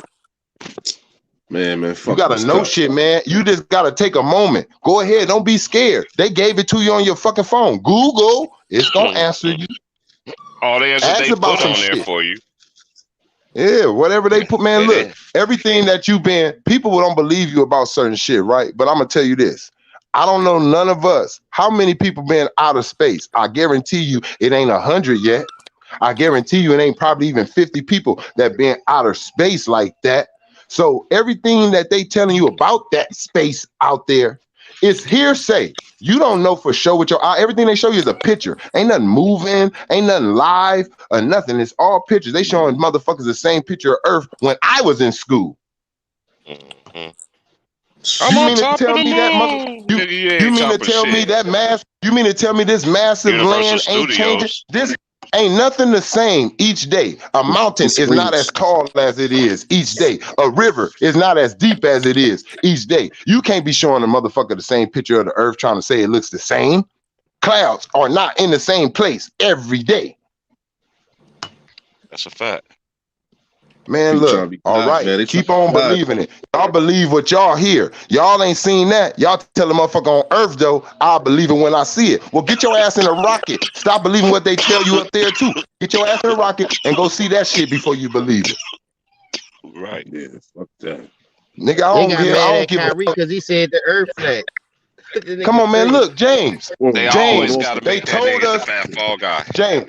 They told us that we came from fucking monkeys. Monkeys. Yeah, I remember that dumbass shit. I didn't believe that shit, man. I never believed that shit. Ain't that crazy? You want to tell me you smarter than me? Hold on. Look, you little white man, that went to college. That's why they came up with Planet of the Apes. Degrees, right? You got all these degrees, and you say you smarter than me, but you believe that you came from a monkey. Evolution never stops, bitch. Why you can't go get a monkey right now and watch him over the years turn into me? Okay, William said, why is it still monkeys, bitch? Right. Yeah. Why these monkeys ain't evolving right motherfucking now?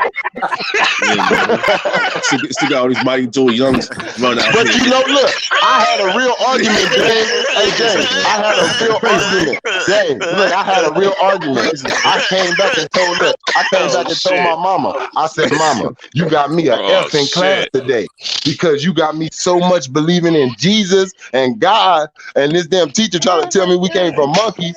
I'm the only nigga in class like we ain't come from no goddamn monkeys. Me and this white man in there having a real argument. But this is a real talk. We on some real shit, man. I'm about to let you all come. Me and this white man in there having a real motherfucking argument. He's my teacher. I'm telling him I'm not putting that shit down there, man. I didn't come from no damn monkey. You prove it. Go get a monkey. This is what I'm telling him. Go get a monkey and let's watch him for 10 years and see how long he's gonna take his ass.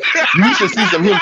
Just because a motherfucker got a thumb, something that look like a thumb. Just because the nigga got a thumb and we got a tailbone like a monkey. You want to tell me I came from a damn monkey? Ain't none of them motherfucking monkeys turning into me. I don't give a fuck if it's a tangerine, a goddamn gorilla, none of that shit. Hey, nigga, the motherfucker ain't me. I gotta. Hey, you remember them stories back in the day, James? They used to say about the Bigfoot. Yeah, I remember that. No, I still think that motherfucker. The way Greenleaf just said that shit when Cat Williams said it. Y'all, that shit hit home, dog. And nigga took that shit as a joke, but it's the truth. Yeah, it's the truth. We come from monkeys. Why is they still monkeys if we was a monk and we develop into humans? You got you got apes, you got gorillas, you got chimpanzees, you got all kind of monkeys out this motherfucker. So why they still roam around then if they turn into humans? That's a good fucking question, though. Like that nigga Cat Williams say, why are they still monkeys then, bitch? Hey,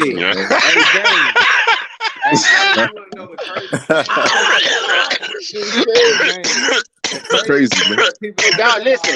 You see, the government knows our country is full of idiots. About Cat Williams, and I'm gonna let y'all have it. You seen how Cat Williams be telling the truth and making it out a joke, and look how they blackballed that nigga. That nigga went to jail like 30 times. And damn near 2 months and ain't never had a court date. They let you know they fucking with this dude. I never knew a nigga went to jail without a court. That's why I couldn't be famous, man. That's why I couldn't be famous, because they gonna be coming up in my house trying to get me some type of way, and they gonna be like, oh my God, breaking news. Superstar Whoop laid out like 5 niggas in this house. Hell yeah, I did. They try to come in here and get me because I told the truth. I told the truth on TV. I knew y'all was coming. I'll be that nigga waiting for your ass like Malcolm X with that AK-47 in my window. I'm telling you. Bring your ass. Come on, bring your ass. Cause I'm gonna keep them. You can't look. The first thing where they gonna mess up with me at, don't take me to no party where they doing shit they don't supposed to be doing. Nigga, I'm gonna tell you right now. It's fit to go bad up here with me either. Don't take me. I'm fit to fire on a nigga. I'm fit to fire on a nigga who brought me to this shit. Nigga, you brought me to this fucking party right here. It's niggas up in here, niggas, and what the fuck is going on? Who the fuck you think I am? Yeah, that's what I want to know. What the fuck is going on? What is you doing? Like, how about this? Say, what are you? What kind of world are you going to? I mean, Rasputia, what are you doing? How are you doing? What the fuck going on? That's the first disrespect. That's the first disrespect. You got the nerves. You got the nerves. You think it's funny over here, bro? That you invite me to some shit like this? You got an idea about me? I gave you some type of idea that I like this shit? Man, niggas better wake up and smell the coffee. You can't tell me. I don't care what nobody say. They want to talk all this equality stuff. Equality to an extent. It's equality to an extent. Because you know why? They're lying in your motherfucking face. I don't get the equal job opportunities as motherfuckers. I don't get the equal pay as motherfuckers. So that equality shit is a hoax. They trying to keep you focused on the negative shit, and they saying let's be equal on that. Let's be equal on the shit that you don't supposed to do. Don't judge people around here for doing things differently than you. I don't care about nobody doing nothing differently than me. You can paint that motherfucking wall sideways, and I'm gonna paint it up and down. But you know what you can't do. Because if you could, why ever hide it? Not like that, but I'm gonna tell you this. as long as the earth's been spinning and man and woman been on this earth, two men and a woman ain't had to hide fucking or messing with each other, holding hands. Why that this shit that y'all trying to make normal now had to first be called in the closet? Huh? Word. Why you had to hide that first? If it's so goddamn right, if it's so damn right, why you hiding in the first place? Because I'm gonna tell you something. Anything in life that you can't tell somebody that you did, you know you doing something wrong, bro. I don't give a fuck who you is. If you can't go in the house, tell your wife, your girl, whatever, your kids, everybody, if they ask you what you did tonight, where you coming from, and you can't look them in their eye and tell them the truth, you probably shouldn't be doing that shit. It's a fact. Yeah. That's anything in life. You ain't gonna come home. When I was a young nigga and I was dibbling and dabbling, and my parents was, boy, how you getting them shoes? I'm up here lying because I knew I was doing wrong. Shit, I ain't finna come in the house. Oh shit, these right here, these little white rocks and shit. You know you doing wrong. You ain't fit to come in the house and just be like, let your parents see when you young, because the streets is dangerous. Even though you know the streets is dangerous, you know you don't supposed to be having no motherfucking gun. It's wrong, so you hiding it. You concealing it. Yeah. So you know, why is you hiding something? You know the states that it's cool in, because we got states right now where you can have that thing on your hip. Texas. When you concealing it, that means your shit not legal. You doing something wrong. So that's anything in life. So you can never make me accept this. You can never make me accept this agenda, because y'all had to hide. And if it was right, y'all would have never hid it. Somebody caught y'all. That's how it came out. The first person on earth, whoever got caught, they was hiding, sneaking, doing the shit. Somebody caught them. You don't see nobody. You don't see nobody hiding when you in there having sex with a woman and you get caught, unless it's the woman, unless it's not your woman you don't supposed to be with. If I'm in there with my woman and somebody walk in, I'm like, man, what the fuck, man? Get the fuck out. What you doing? If it's a person you don't supposed to be with, you fit to hightail run, jump out the fucking window. You doing something wrong. It don't matter if it's a man and a man or a man or a woman. If you don't supposed to be up in that shit, you running. If you don't supposed to be doing that shit, you hiding and running. Yeah, my God, I'm salute what they doing in Texas, bro. Salute what they doing. You know, you don't supposed to fuck another look. Nigga ain't coming in there. Your girl, look. Your girl asks you. Your girl asks you. Your girl asks you, where you coming from tonight? You gonna lie and say, hey, I'm coming from T. Price house. I'm coming from T. Price house. Whoa, you ain't came up in the house. Look, but I'm just saying, you ain't fit to tell your girl. I feel what you're saying, right? I just now got through coming up out of this girl. That's where I'm coming from. I'm coming from out of this girl. You ain't fit because you don't supposed to be doing that shit. I'm glad so you said that's that, what I'm saying. There was this nigga. Wait, where you coming from? I'm coming from waxing that ass. There was this dude I used to know. Put your ass out. Come on, that's what I'm saying. There was this homie I used to know and everything. He used to be like, hey man, what you doing? I'm like, man, I'm just smoking one. Hey, I want to come over to your house and shit. I'm looking at this nigga like, nigga, you ain't, nigga. This is the first time I just got sense that vibe that nigga was up to something. But I didn't say that because this girl was looking at me, staring me up and down. And this is what I told him at the end of the day about this, about his girl did not like me and shit, all this, all that. I'm like, nigga, you the one that did this shit. If you the stop nipping in the bud what you was doing behind her back. You having chicks come and pick you up from my house. Your girl sitting in the back waiting on you, nigga. But your ass was smart and went to the front. I don't know why you went to the front door, because I told your ass to come through the front because your girl was right in the back seat of the car, in the back, because I stayed in an apartment where you have to park all the way in the back. You curve all the way to the back. I'm like, nigga, you better be glad that I saved your life, nigga. I could have nipped it in the bud, but I'm trying to save your ass, because my accountability, my name is good around here. I could stand niggas used to do that shit to me. Like, hey, man, I was at T. Price. I used to tell them, girl, no, I don't give a fuck what he told you. He ain't been at T. Price house. I don't give a fuck was my homie, nigga. Don't be lying on me, bro. When you do your dirt and shit like that, man, don't be putting me in that shit, man. I used to hate niggas used to do that shit. That's why I don't fuck with nobody. Man, I got niggas that I hoop with to be doing that shit, man. If my cousins, you know what I'm saying? If you know if they lady hit you, if I see them, tell them I was hooping. Nigga, what? I'm not finna do that shit. What the fuck you mean, nigga? Nigga, take your lid, nigga. Man, you do that, man. That's one thing I gotta get used to. I ain't doing that shit, dog. Down south is more normal out here, man. These dudes out here, you know, they be on some other shit, bro. You know, I do see a few cats that really get that, you know, brought their family out here for a better life, and they do it well out here. You got some be like, man, we going back home, bro. Like, we going back south, bro. Just like, it's just crazy, man. Especially they're just making these kids dumb, and I'm dumb. And some of the stuff, some of these. Some of my subscribers receive me that are teachers, and how these kids be spelling their words and stuff. I'm not gonna put them on blast ever on my page or anything like that, man. But man, this is why. What's going on in this picture? It's just like, how can you not go to school and you don't know how to read? I know some people that can't read, but they don't. You know what I'm saying? I know some that can write. You know what I'm saying? They can't read, but they know how to write. It's just they opposite like that. But that's crazy, man. That's why these kids out here dumbing in a box of rocks. And these parents don't sit there and lower the belt. I'm not going to raise my child like that, because when I was growing up, my mom and daddy was all in my face all the fucking time. I ain't going to do Timmy like that. I'm going to let Timmy do whatever he wants to.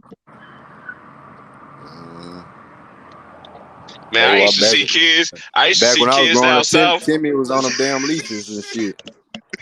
No, not the ones I know, Timmy was on them damn dog leashes in the grocery stores and shit. Hey, they do. Hey, Greenleaf. Hey, Greenleaf. Hey, this is the grandma. This is the grandma version of having Timmy now in this day now. I see kids. I used to see kids do this all the time, bro. Mm-hmm. You're not eating this. What? You ain't buying this. I used to see this. I used to see this shit in my own face, bro. But I was in the South, and I seen it out here too. And out here is even worse, because out here, I do appreciate you do have families out here that really, no matter what color they are, they really install in true value of having a mom and dad. You know what I'm saying? I know some that don't have, that are single father or single mother, but they still have a contact with their father every day. It's a must, because they don't want them to sit there and say at the end of the day, like, "Hey, I ain't never said that bad about your father or your mother. You always had contact, had a relationship with them." I tried. Sometimes you gotta let these kids just handle it instead of divide and conquer shit. That's why one of my friends now crying the blues now. My kids don't want to talk to me no more. Yeah, you was posting all that stuff your whole entire life on Facebook. Now the kids will find out everything that you said about their father has been alive. Boy, I told you that shit was gonna come back in your face, and it's eating you so hard. Yeah, you never know what's going on in the household, man. They can post all those happy pictures all they want. You never know what people go through in their household. Hey, don't get me wrong. Don't get me wrong. She was a great mother. You know what I'm saying? She had some great kids. You know what I'm saying? But that thing she held back against is I told her it's going to backfire. Yeah, you can't hide nothing from the kid. I was like, girl, you doing the wrong thing. How would you know? You ain't had no kids, T. I was like, yeah, you right. Yeah, you right. But I've been around since I was in school. 5th grade, girls was having kids all the way till I was in high school. Basically all the way until I saw you right now. Because I got friends who have, like, who's your child's father? I went to the place and just, girl, you got that? So that's not really your, oh my Lord Jesus. So you got a clone baby? Shit. Nigga have a surrogate baby. I'm still laughing at what Greenleaf said, because remember in school, dog, They really used to show you that shit in the science book where the monkey turned to the caveman and the caveman turned to the hill. What the fuck? I used to hate that shit, man. Different I ages. used to hate that shit, man. Every day he aged into a man. Man, get the fuck out of it. Why is this shit? Oh my God, this shit is crazy, man. This shit is hilarious. That's why they came out with. That's why they. My think young, Monty D. Young nigga, Monty D. Know your ass up out of here, nigga. Shit crazy. Like this rest of my Zaza. The truth be right in your face, dog. The truth be right in your face. Like you say, man, it's in your face. Hey, Cat Williams making jokes about the shit. You know what I'm saying? Niggas laugh because it's the truth. You know what I'm saying? Like, yeah, he saying a lot of truth in this shit, no matter what, man. Yeah. A lot of truth, man. Yeah, that nigga funny as fuck. That nigga funny as hell. That nigga said the bitches trying to leave us, y'all. They trying to leave us down here and go to a whole nother planet where they found oxygen at. For real. That nigga ain't get a stand up after that, dog. Watch that last part. I'm like, boy, they fucking over this dude. That's why you gotta recognize real sometimes, dog. Niggas just still be stupid because they want that fashion. They want that material shit you can't bring with you. So you'll sell out to keep that type of stuff. You'll sell out to get that Benz. You'll sell out to get that Maybach. You'll sell out to ride in that Bentley. Man, fuck that. The Lord wants you to put it. You put that work in and get it, nigga.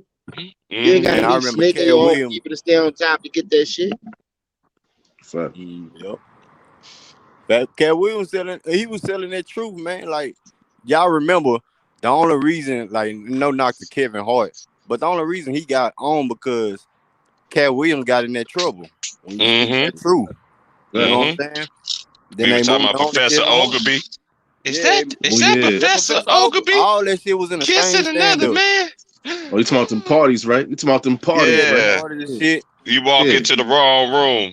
That nigga got all that truck. They didn't like that shit. Fuck all that. Is that Professor Ogilvy? That was legendary. Talking about Hollywood, you going there to niggas sniffing that coke right in front of your face and act like nothing happened. Nigga, you know I just saw you. Nigga put it off the phone in my family in front of your ass. Right. Nigga see in a long line. This we're gonna do. Here's what we're gonna do. Nigga said, "Don't you know I can see you?" Shit crazy. Oh shit. Oh shit. Out, man. Oh shit. Now I had two kitchen managers. Them niggas used to be trying to be all uptight and shit and come at a nigga sideways, but I had to bring that 504 out on their ass. So what happened was I found out the real problem. When them niggas ain't had that booger sugar up in them niggas be on their edge. See, when they go in the office and come back out, they got shit all up their nose, like if they saw the chalk. I said, God damn, you got your medicine. Now you back down to earth, huh? You ain't tripping no more, huh? I throw your ass in this fryer, you bitch, you keep telling. Oh, man. He's talking about number shit in his nose. Number flower. I'm like, why don't you know a nigga can see that shit in your nose? He gonna get a water and put that shit trying to clear it out. I said, boy, that shit gonna rock up like a motherfucker. Boy, you tripping. You know what I'm saying? Man. I ain't never seen white boogers, but that nigga used to have a lot of them. You know the ones who do it, they always sniffing. They always like they running like nigga, it ain't even cold outside. Why are you sniffing like that? I used to work with motherfuckers that always sniffing it. Yeah. Like, nigga, what the fuck wrong with you? Always sniffing and shit, moving and tweaking and shit. Like, what's wrong with you? Word, man. As soon as he Nigga get that little glow, nigga be straight on that shit. Boy. Word. Another, some other shit that niggas be on, that Adderall shit. Don't get no nigga don't. Oh, yeah. Boy, them that's like the new cocaine. To be honest, dog. All the new drugs is like the new cocaine. Pill game done took over. Them niggas don't know how to act on the pills. Yo, you see this nigga? What's up? That's illegal. What's up, S. Young?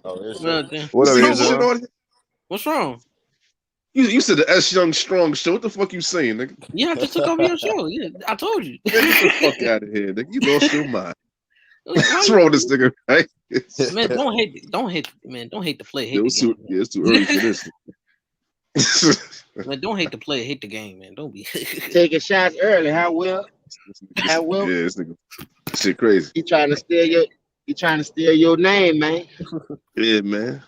To my S Young Strong show. This nigga crazy. I didn't steal it because like his name was like the Wilt Strong Show. Mine was like S Young Strong Show. The difference, but it's like strong, but this nigga funny, man. This nigga character. Yeah, what's going on? What's good, man? What y'all talking about? I mean, now we basically talking about them secret parties and shit. Talking about the monkeys the monkeys that never evolved. And all that shit.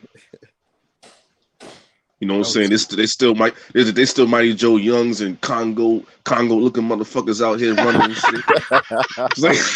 Nigga, look, Will, since you said that, I got a good one. Rampage with The Rock. Remember that big monkey? He was raising? Yeah. Oh shit.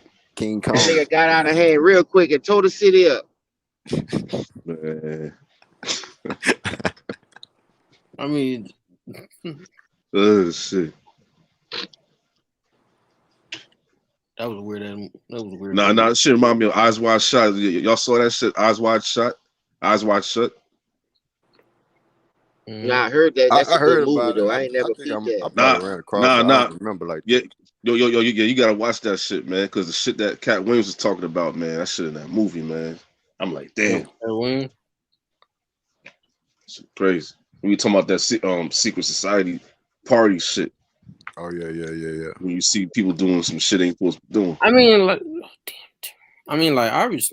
Cat Williams definitely funny, but I feel like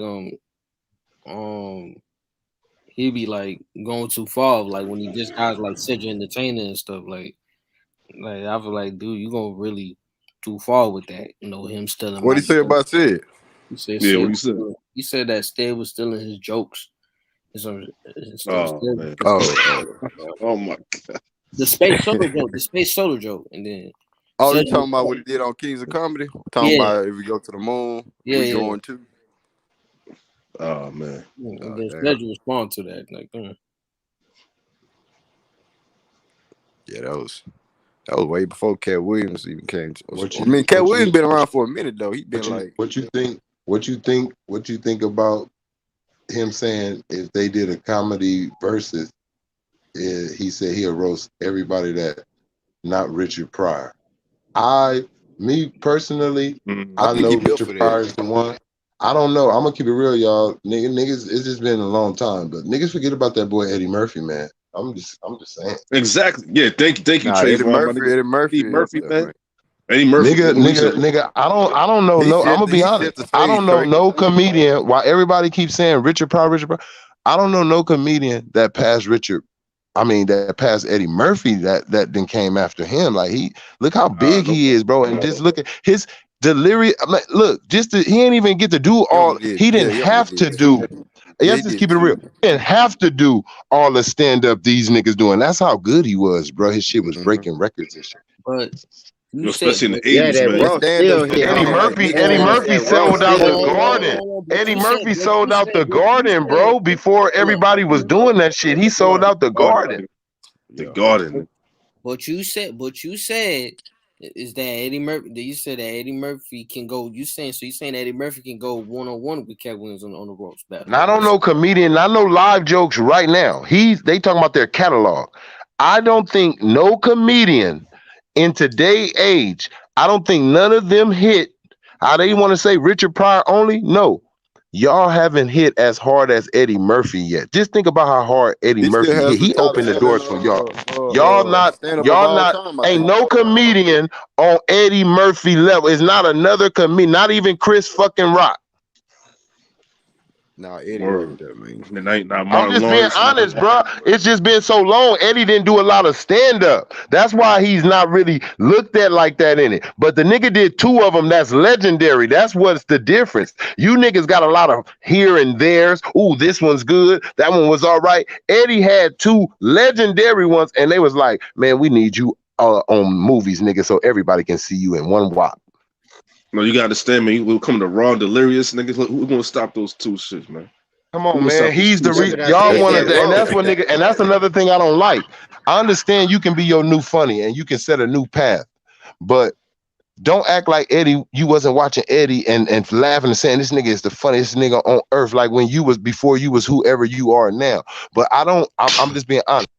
I don't believe some of these niggas movies Eddie that have had.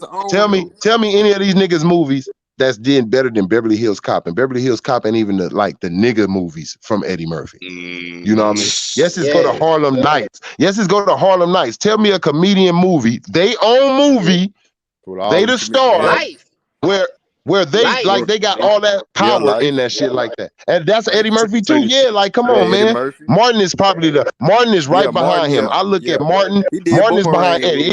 It goes Bill Cosby, as in the comedians that started. It goes Bill Cosby, Richard Pryor. But if you just want to go on funny shit, Richard Pryor first. But I'm gonna put Bill Cosby there too for just what he done too, because he was first, man. That opened it up. Red Fox. That's what I'm saying, man. Look, and that's what I'm saying, man. Look, I listen to these old niggas jokes, bro, and they still funny today. The Red Fox. Let's see if these niggas jokes.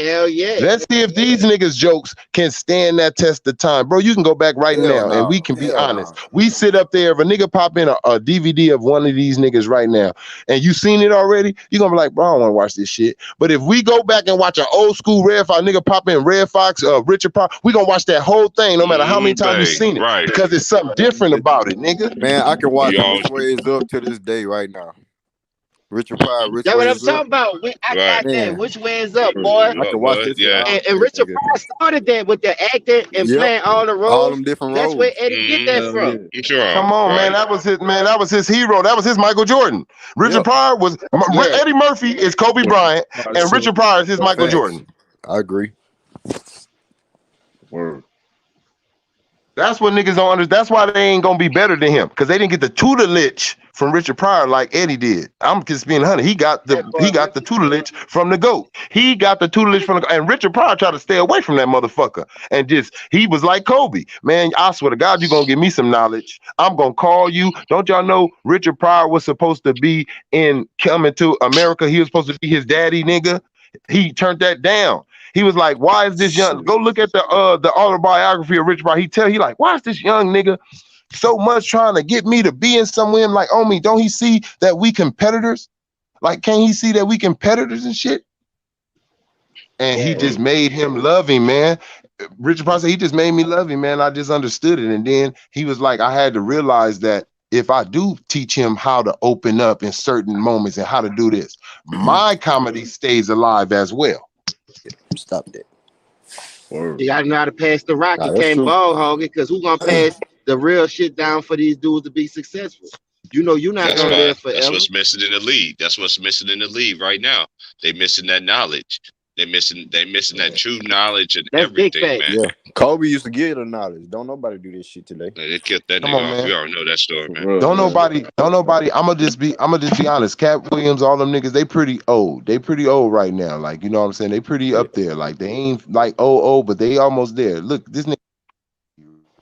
I'm just saying, when Eddie was like 40 and 30, he was already getting standing ovations and shit, like 30 and all that. Like, niggas was already, when he walk out, they was already doing that little bow shit to him.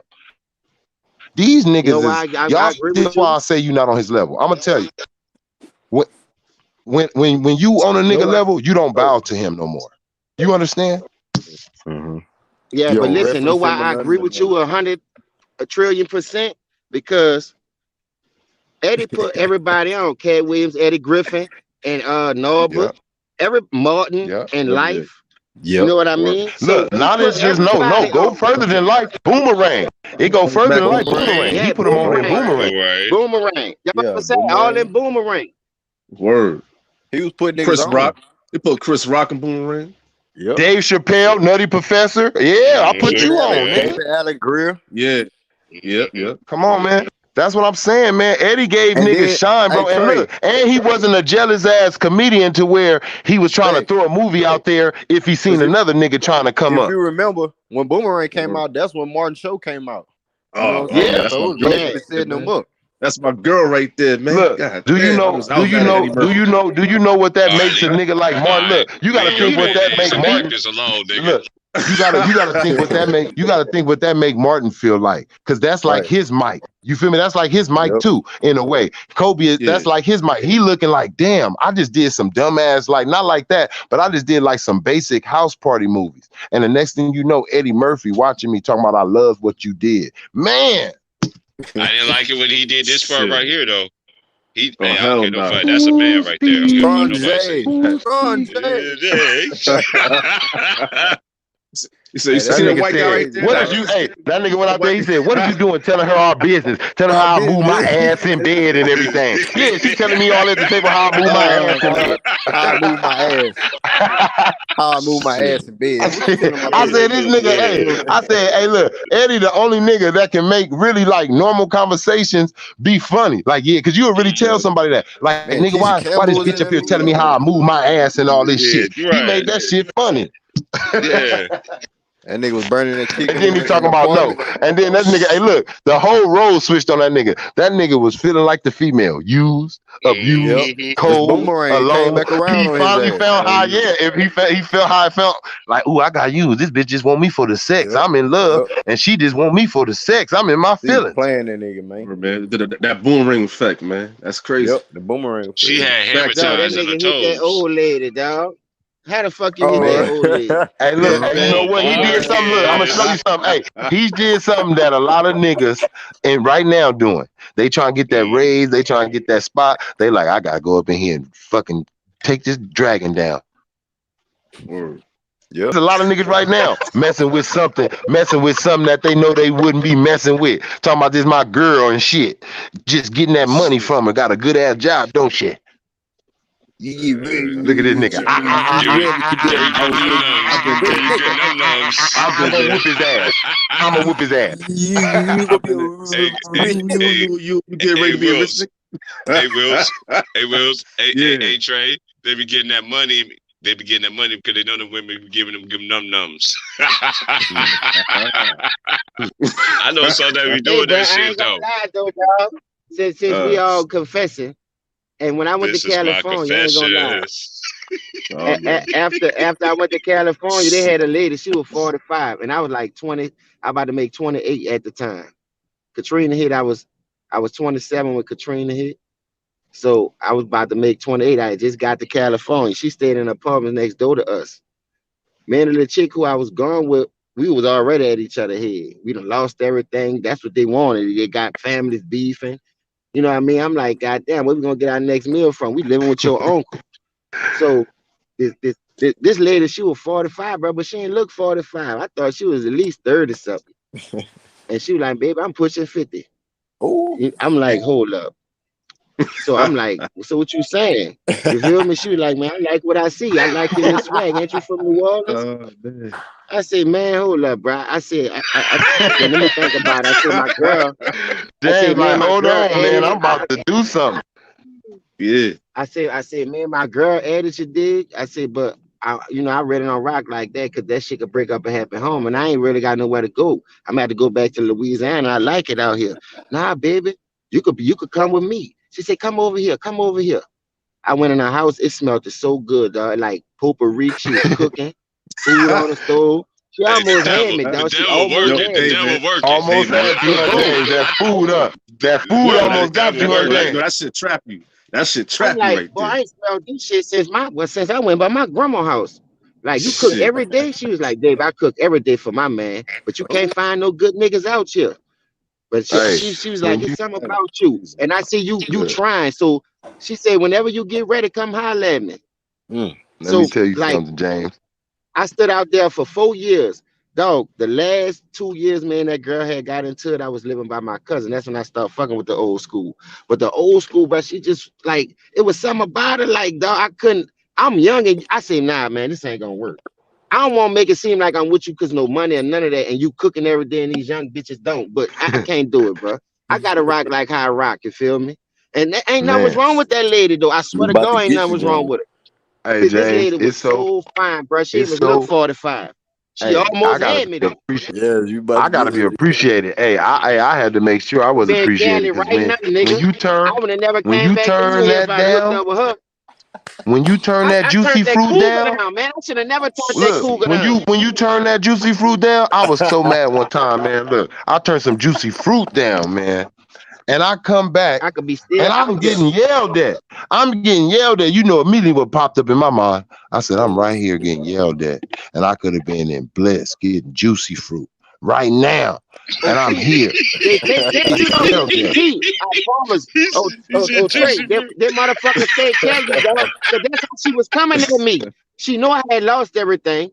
Her mama had just passed like a year and a half that we had got out there. The 4 years I was out there, the first year and a half, our mama passed. You know, California cost of living high as a motherfucker. So each house that their mama left them, she had 2 of them bitches, and it was like 7 kids. So they had to split the profit after they sold the 2 houses because none of the kids ain't want the house. They had their own shit going. They couldn't keep up with that shit, so they sold both of the houses. I'm talking about each one of them goddamn near close to $1 million a piece, dog. How much they sold them houses for? They was getting bread. Man, that lady gave me $3,500 and told me go shopping. Give me some clothes and shit. I'm going inside with the bag. My girl looking like, where you get that money from? I say, FEMA just hit, baby. Let's go. FEMA just hit. I ain't even getting no FEMA came through, baby. FEMA. Clear. I got cut my motherfucking head if I told her, man, that old seller, she like me, yeah, bitch. But you know, you fucking up right now. She cook, she clean. Yeah, she gonna think I did something with her. Man, lady gave me $3,500 in an envelope.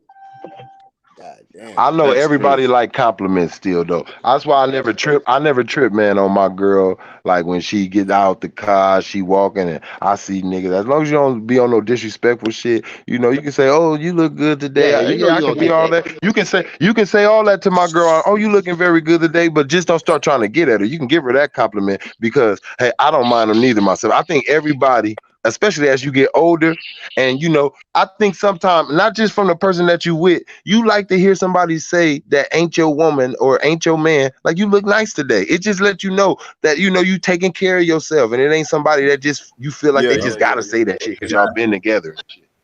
Exactly. Yeah. I like when I be in public and a nigga tell me, man, say, bro, you got a one again, boy, your girl nice. I be like, thank you, dog. And I walk with my head up. Cheese in this shit. If a nigga don't say that, you walking around with a baboon on your arm, I tell you that, because a nigga gonna look if you got a bad chick. Who wants a girl? Who wants a girl nobody else won't? Who wants a girl nobody else won't? She out there looking like a Tasmanian devil and shit. Word, man. Nigga talking about, man, my girl. Look, we got 2 different reasons. We got 2 different reasons why we ain't worried about when our girl walk outside. You ain't worried because your girl is oogly than a motherfucker. I ain't worried because my girl faithful than a motherfucker. Listen, look like a dirty cream puff. Get out of here with that. But you know what? I'll take that back. I'll take it back a little bit. I mean, looks mean something too. But look, God have mercy. It's something is about how the person treats you too that can be beautiful. Okay, if the person is just there for you and everything is okay, if they beautiful to you, that's cool too, and everything. Because you know what? Maybe somebody. But hold up, have y'all ever had a girl that look good but their attitude stink? Yeah, you can look good. Hell yeah, man. I've been there. I've been shit. That's the Diddy shit I don't fuck with, man. Yeah, that's what I'm talking about. Them bad and bougie ones. Bitch, you act like your shit don't stink. I throw some hot shit on you. It's so many infested. That's why they by themselves. That's a motherfucking head. You think I used to be so cold. Using toys like Tyrone. I used to be so cold, man. I used to be so cold when I was young. I remember I was just taking this girl on the day we could go see a movie and shit. You know what I mean? Go eat.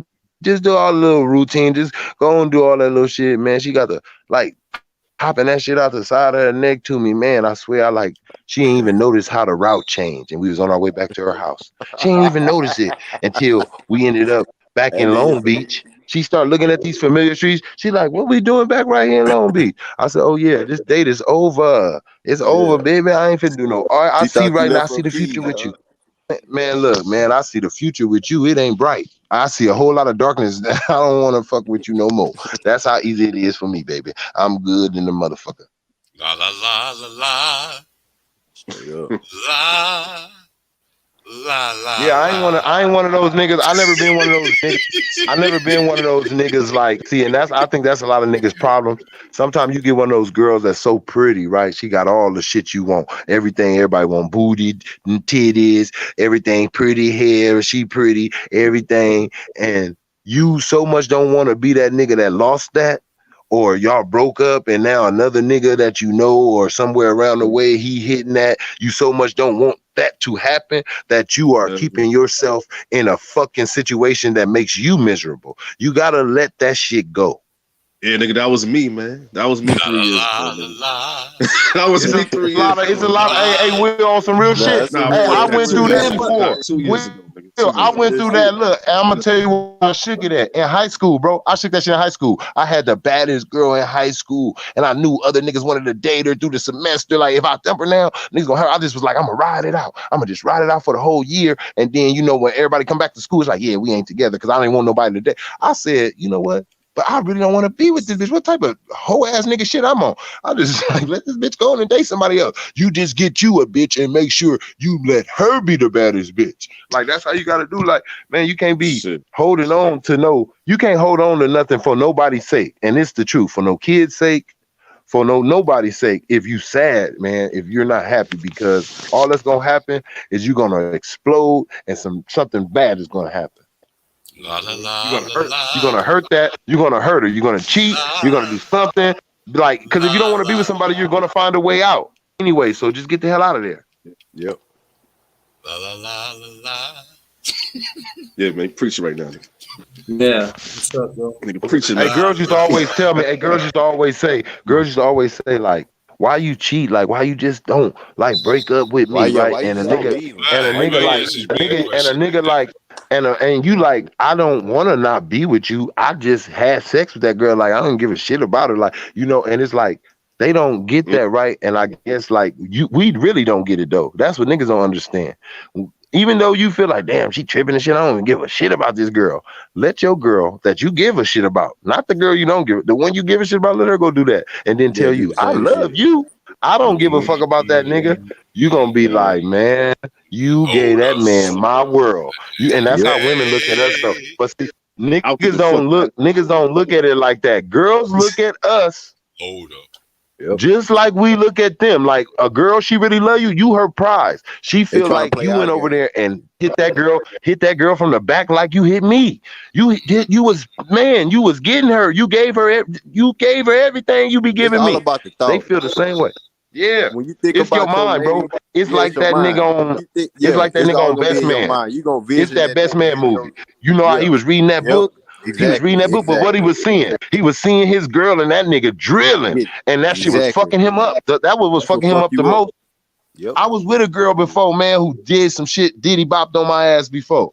And I tried to stay with her because you know what I mean, at that time I'm young, but I was really like fucking with this girl. And I'm like, that shit, I couldn't shake it in my mind. When I knew I couldn't shake it in my mind, I knew I couldn't be with her no more. Because the one the girl you really love, I'm gonna be honest, the woman that you really meant to be with, no matter what, even if she dibbled and dabbed on your ass, you can get over that shit. If you can't get over it, that ain't the person. Your love ain't strong enough because love can survive cheating. I done seen it in my family, all type of shit. Like people love you. Make mistakes, but it depends on how that mistake came about and what's really going on. You can survive some shit, but if you can't survive it with that person, that shit ain't right because everybody's shit stink, man. You just got to figure out the person. Ain't nobody perfect. You just got to figure out the person whose shit you can withstand to smell. Yeah. Shit. If you think about marriage, just think about, can I grow old with this person? You know what I'm saying? Can I go thick and thin? Yeah, with that marriage thing, it can't especially be boring. these days. That's only if you believe in that long-term marriage. These days, you know what I'm saying? I don't believe. I know that it just can't be boring. Like you feel me? And I ain't saying I agree. But for me, like how I feel that right now. Like I feel that right now. Like I'm. Look, see, like I feel that now. Yeah. And I'm barely feeling that now at this day and age. Like now I feel like, yeah, man, we've been rocking so long and it's like it's fresh. It's not old, it's fresh now. Like it's still fresh. It's still fresh. Now you give me the wife vibe because I don't see myself being bored with you. I can see myself like we have fun, what we do, our program together, how we is, like, you know what I mean? So it's that type of thing. But if you with somebody and you kind of ever have that moment where you like, you know what's coming, that may not be the relationship for you. If you feel like you know what this person is fucking going to say and you kind of don't want to do it, you need to get the fuck out of there. Yeah. Hell yeah. Man, you know them feelings, man. Like, yeah, I done had a girl. She be like, "Ooh, I want to go to the. Ooh, I want to go there." And you over there like, "Oh my god, man, shit, this shit again." Fuck, man, I'm sick of your ass. You start looking all sad and shit every time they want to go somewhere. You purposely got that bullshit nigga face on that look. Every time you somewhere, she somewhere. She like, you see this? You acting, you ain't paying attention on purpose. Baby, you see this? It's like that Twix commercial or the Snickers commercial. Every time they show you something, you eat a Twix. I'm like, yeah, baby, that look good on you. Yeah, nigga ain't paying no attention. I don't give a fuck about none of this. I start doing all type of bullshit, man. If I really don't want to be somewhere, I start doing all type of bullshit. Man, damn, my feet, man. Shit, man. This shit crazy. And sometimes, look, and then look, I'll say this, look, they'll ask you this, Will. Hey, look. He gotta go shit. Hey, look, Will, they'll ask you this, you'll be like, I'll say, God damn. They'll be like, what's wrong? Look, they be like, what's wrong? I'll be like, damn, man, no, not you. These fucking workers in here, man. They up here on some taking long and shit.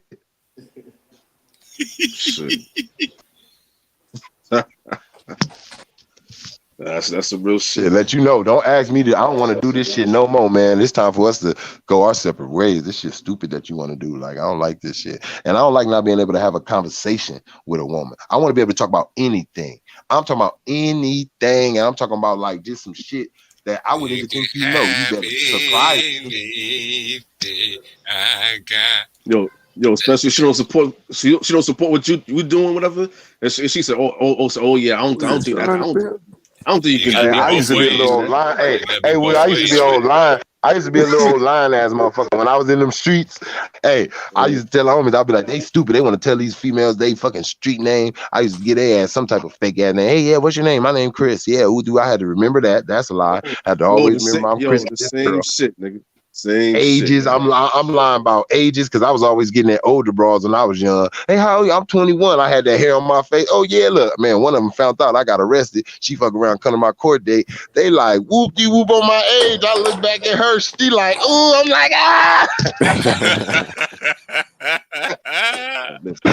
I'm like, goddamn, this I ain't gonna have her when I get out.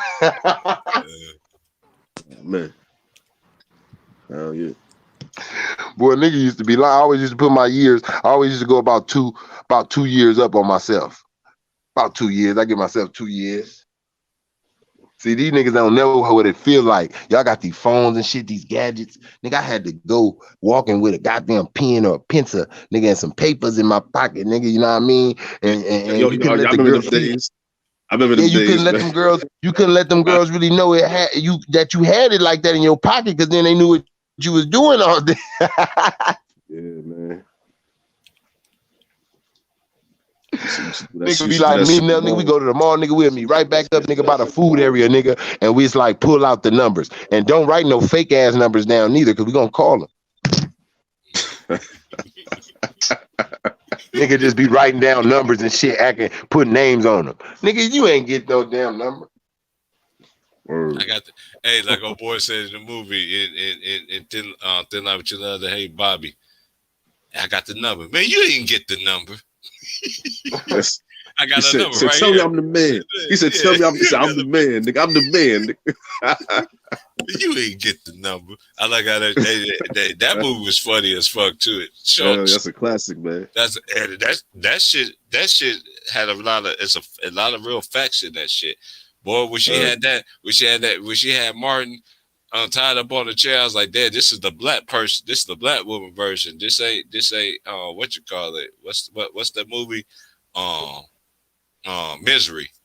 Yeah, Misery, yeah. Yeah, when she took the niggas. Oh man, that was hey man, ooh man, that movie right there, that's Hollywood gold, nigga. That nigga Kane. And then Dean Kane, that movie. Hey, that bitch scared the shit out of me when I was little. When I seen that movie, I said, Lord have mercy, this lady broke this ankle. Fall over a book. This bitch said, rewrite this goddamn book. What the hell is wrong with this lady?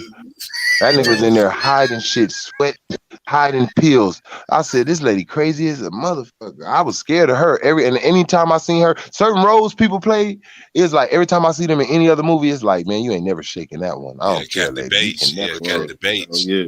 She can't shake that role, bro. No matter what she do, Kathy Bates, you know who you is. Hey, I like her. Hey, I like that show that she have on Netflix. Mm-hmm. The Louise show. She funny as hell still. She just versatile. Yeah. You never seen that show, Greenleaf? Yeah, it's all on Netflix. It's a classic on there. If you're a stoner. Man, I love that. I'm gonna tell you who else tripped me out. I just like the way this nigga be on these movies, like and how he be carrying out his catchphrase. His catchphrases to me, even though I know it's in the script. But Samuel L. Jackson, man, the way he's like a nigga uncle in the family somewhere. Like he's somewhere in your family. Like that's why it's so funny the shit he do. Like when that nigga was in The Negotiator, I was just tripping out. That was my movie right there. I was I'm like, in control now. Look, hey, you trip out the way that nigga say that man name so much. Oh, this you, Nebom? Nebom. I was like, what the fuck, man? He be like, yeah, they put three squared right in Nebom's chest. I was like, hey, what that movie him and Bernie Mac played in? What that was? Soul Man and them? Soul Man. Oh, that shit funny as a motherfucker, man. Yeah, that movie's funny than a motherfucker. He got some classics. Samuel got some classics. Yeah, he do, man. Yeah, he do. Hell yeah. That nigga some funny motherfucking shit. And when he was in Shaft, that nigga went down there and beat the shit out of the boy. He said, "What's my name, motherfucker?" Pow! Pow! The nigga said, "John Shaft." Yeah. You talking about the 2000 shit, right? Man, that nigga had that nigga mouth so bloody. Bell. That nigga had that nigga mouth so bloody. That nigga said, "John Shaft." I was like, God damn. Word. What's my name, motherfucker? Well, Busta Rhymes was in that shit. Hell yeah, that nigga Samuel just know how to cuss, man. When he was in that movie with Bruce Willis, nigga, that's where he really broke out to the white people. You talking about Die Hard 3, right? Man, he stole that whole movie, man. He cussing in that motherfucker. Ah, shit, McClane.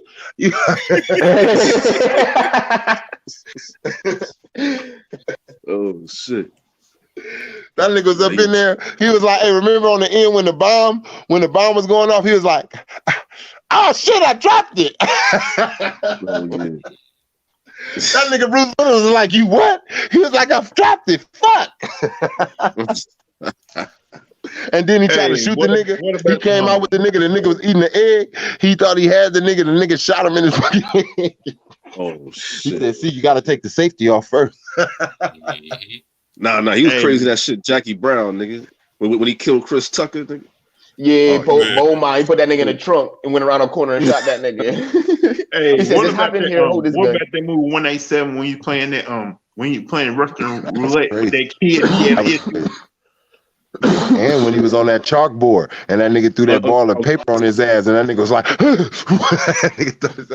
I like him in Coach Carter too. To the baseline. Hey, I'm gonna tell you who I never. Oh no, look. Yeah, I did that. Look how I tied that shoe. Yeah, I did that shit. I'm gonna tell you who else scared. I'm gonna tell you who else scared the shit out of me. I'm gonna tell you who else scared the shit out of me. The original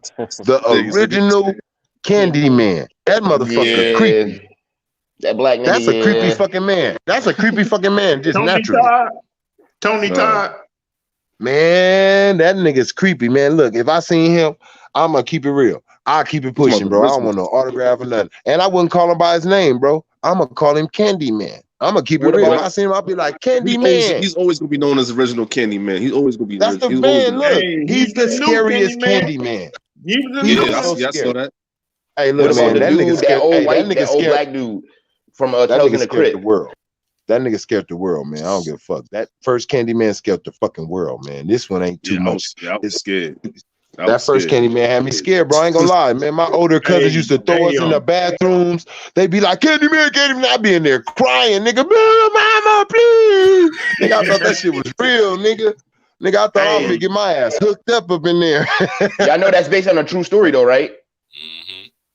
like in I think it was Baltimore. They got these apartment complexes like you can go through the mirror and go to somebody else's bathroom, and like you can go through the mirrors in these apartment complexes and go to somebody else's building, and somebody got murdered like that.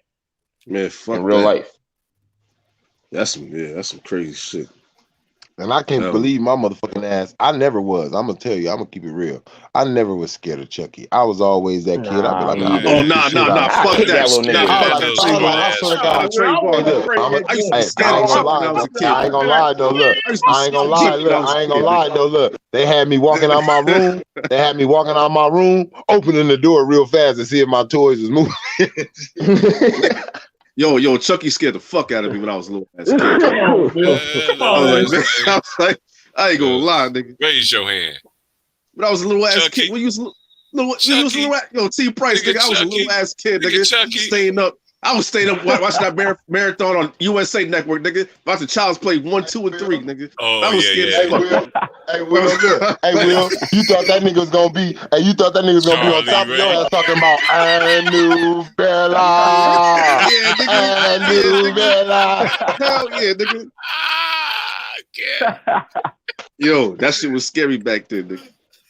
And Freddy Krueger, nigga. No, Freddy Krueger was the main nigga. Funny. Freddie was funny. What? Freddie scared the shit out of me. That nigga will kill you in your sleep, nigga. Freddie was comedian, man. Freddie was comedian. Freddie and Jason, I'm gonna tell you the one thing. I'm gonna tell you one thing. Freddie and Jason and he killed your ass. Freddie and Jason always showed me some ass and titties and pussy and fucking. That's how I was sneaking up in there. I was like, look at these motherfuckers all on the tree. Jason behind you, bitch. The thing always got me is that scene when Jason takes Manhattan. Black dude trying to fight Jason. He said, "Come on, give me your best shot." Hey, and you know they did some bullshit. I'm gonna tell you where they did some bullshit. When they had Busta Rhymes beat up Michael Myers, I was like, "This some bullshit. I ain't watching it no more." Oh, this motherfucker. Hey, this is my favorite Jason moment. When y'all remember when the black couple was outside and the dude was singing to his girl, "Ooh, baby, baby, baby." Baby, he used to say, "Baby." He had to kill a nigga singing, and the nigga was sitting on the toilet singing to his woman. Man, that was just fucked up, man. That was all. No, I tell you what was fucked up, T Price. We had in wheelchair. Oh, yo, TP, put me on the big screen. You put you on the big screen. I see what you got Kelly on. Rowland, wasn't that Kelly Rowland in the Jason vs. Freddy in the first scene, and Jason swatted her ass to the tree? Yo, Trey, this the nigga right here. That nigga right there. That's the scary nigga. I don't fuck with this nigga right here, my nigga. This nigga right here, on my profile picture that I got right here, that nigga was the scary one. Oh, I remember. Oh, you talking about from Tales from the Hood? He said, "Yes, I got the shit out of me, bro. I got the shit." It don't matter. Hey, rest in peace. Hey, rest in peace to that man. Rest in peace to that man. That nigga scared the shit at me. Yes, the shit. Let's get the shit. Yeah. This ain't no funeral home. This ain't no terror dome either. Hey, when that nigga said, "Welcome to hell," oh nigga, I freaked out. Nigga, I was like, "What the fuck?" Yo, especially when you turn to the devil, nigga. I'm like, oh hell shit. no, nigga. I ain't look, Will. Hey, look, Will. Hey, Will. Look. Guess who my celly was, man? That little bastard that was in that movie, 3 Strikes. The nigga got shot in his ass. Yeah. What's her name, brother? That nigga was my celly, bro. That nigga was my celly. That nigga was my celly in Cinderella prison, bro. In Cinderella prison, I left that nigga my TV, bro. He bought my TV from me. I was gonna charge his ass up the ass, but I was like, nah, I ain't gonna be no nigga like that. It's about Stacy. The nigga who plays Stacy, right? Yeah, Stacy, nigga. Yeah, Stacy. They said that nigga really crazy. Hey, look, that nigga that nigga cool. He was trying to hang with niggas up in there. He was being a real nigga. You know, he look out for niggas and all that. That nigga live on 118th, nigga, right out here, nigga in South Central. Like, got some people. Like, he got a house out there. Like, but he a cool nigga though. But I was locked up with that nigga. I got that nigga's number right now. Yeah. All right, that's what's up. That nigga said that shit easy, bro. He said that shit easy to get into that shit. He said I just went down there. That's the nigga that was on half fake. This is Samson, Smarty Pants. Yeah, that nigga there, man. That nigga just had me shook until I was in the crib. Remember that one scene with them little dolls and shit, nigga? Oh nah, nigga. Oh man. Where's Ja?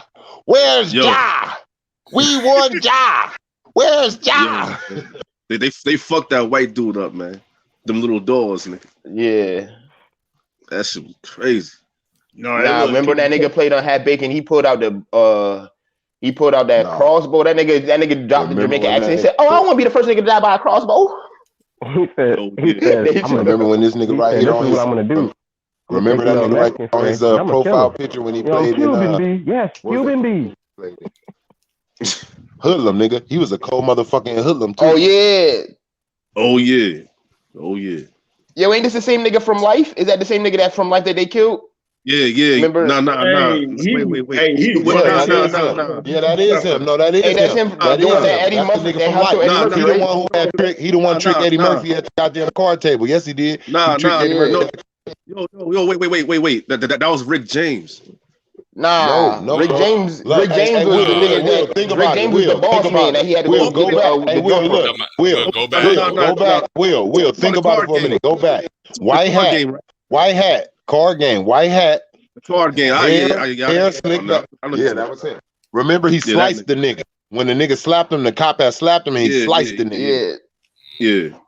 He didn't he was in that movie. I'm gonna get you suckers too. Yeah. When he had the two white kids. Remember that shit? He had a wife and two white kids. Yeah, he was in The Butler too. When that nigga when he backslapped that nigga when he said, "I'm a good house nigga," that nigga said, "Pow! Don't you ever talk like that in front of me." That shit was crazy. Yeah, man. This nigga Rick Bad Boy. Nah, man. I had to mix up, man. I thought it was my Rick James, but now I remember who all agree that Will Smith, not on Training Day, not when he went up against Denzel in Training Day, but when Will Smith went up against look, and this is why I said something against goddamn aliens and Independence Day. No, when he went against these white dudes, they didn't the white dudes didn't win. Will didn't win. I felt like Will performance. I don't know if it was Pursuit of Happiness going against Training Day, and then I think it was Ali going against this movie. It was either way. But both of these movies beat this nigga Forrest Whitaker movie. That movie where he was in, I seen that shit and it was good. But I still think that Pursuit of Happiness or Ali, he should have beat that nigga Forrest Whitaker that year. Yeah, Pursuit of Happiness was probably his best performance. Like, yeah, you probably man, that nigga made me cry. I'ma keep it. I'ma keep it. When he got that job, nigga. I cried, nigga. I cried, nigga. That bathroom I cried 2 times scene, on that movie. I'm gonna tell you. First, I laughed. I laughed. Look, the bathroom scene made me cry, bro, when he had to trick his son like they was in the wilderness. And then I'm gonna tell you, when he was in there all coming out of jail and they start giving him the job and the way he built up his emotion and went outside and start clapping, nigga, I was proud for that man. Like, nigga, I was like, man, I swear to God, you got to make it for your kids. Like, that nigga should have won that because he brought emotion. I'm not no nigga like that from no movies. He made me get locked into that motherfucking movie, man. And when he was hitting that chair, his eyes started watering up and shit.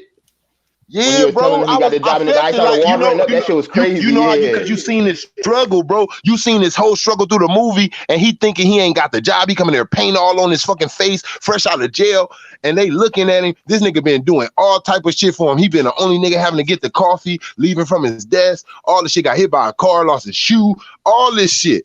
It's like, damn, man, this man got this job, man. Like, man, this a real true movie. Like, goddamn, this ain't no fiction shit either.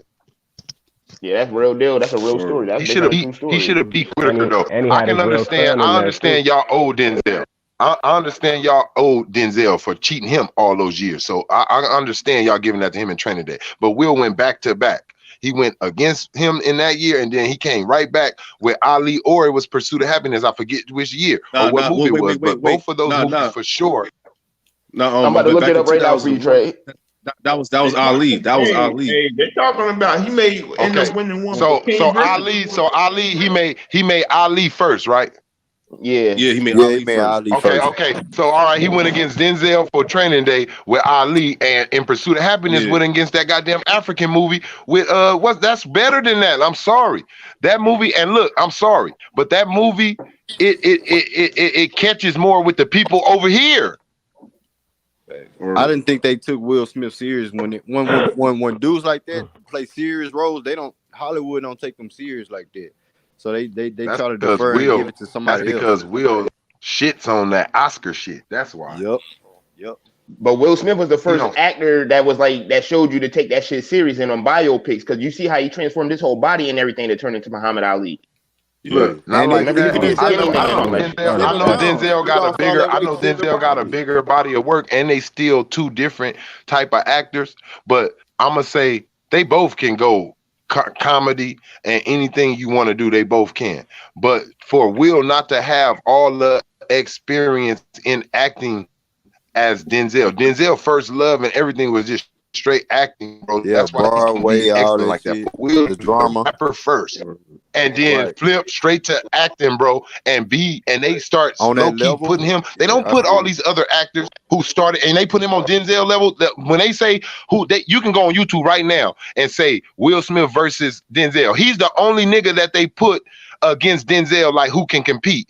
And he ain't even got that many movies. And then like the GOATs that they got for black people, it goes Denzel, Will Smith, Morgan Freeman, Sidney Fournier, Samuel L. Jackson. That's how they got it. And they said that Will Smith knocked somebody off the list. Word. Now Will Smith gonna bring in the box office. You gotta look at that. Like that's how I look at it, and that's how I judge it. Like he didn't have no experience in acting. This nigga was a rapper. He never thought about being in front of a movie. He was learning. He was learning acting on set of The Fresh Prince. Listen to what I'm saying. It was his first love. As far as him being a rapper, and of him being an actor, is almost on the same level as Denzel, and Denzel took this shit way more serious. That's all I'm saying. It's like a nigga playing basketball. It's like I just started playing basketball in college, and I'm just as good as Kobe almost. Like, damn, I just started playing last year. What's his name? James Avery, man. James Avery taught Will Smith. Remember that shit? Yeah, on set of The Fresh Prince. James Avery taught that nigga to be an actor. Like when that nigga did that scene about his daddy, that's what broke him in. And after that, they start giving Will more serious scenes. Right there. Remember when he got shot? Remember when he got shot with Carlton and all that type of shit? They start giving him more serious real. Right. Word, man. But that nigga got cheated to me though. I feel like that movie he should have beat Forrest Whitaker. It was like they was like, we gonna give it to him. Powerful movie, man. Like that was don't powerful. understand. If you understand that movie, like deep down inside, like that movie is powerful. With the last, if you got a heart, nigga, if you got a heart and a soul, you feel that movie, man. Yeah, man, that was some real shit.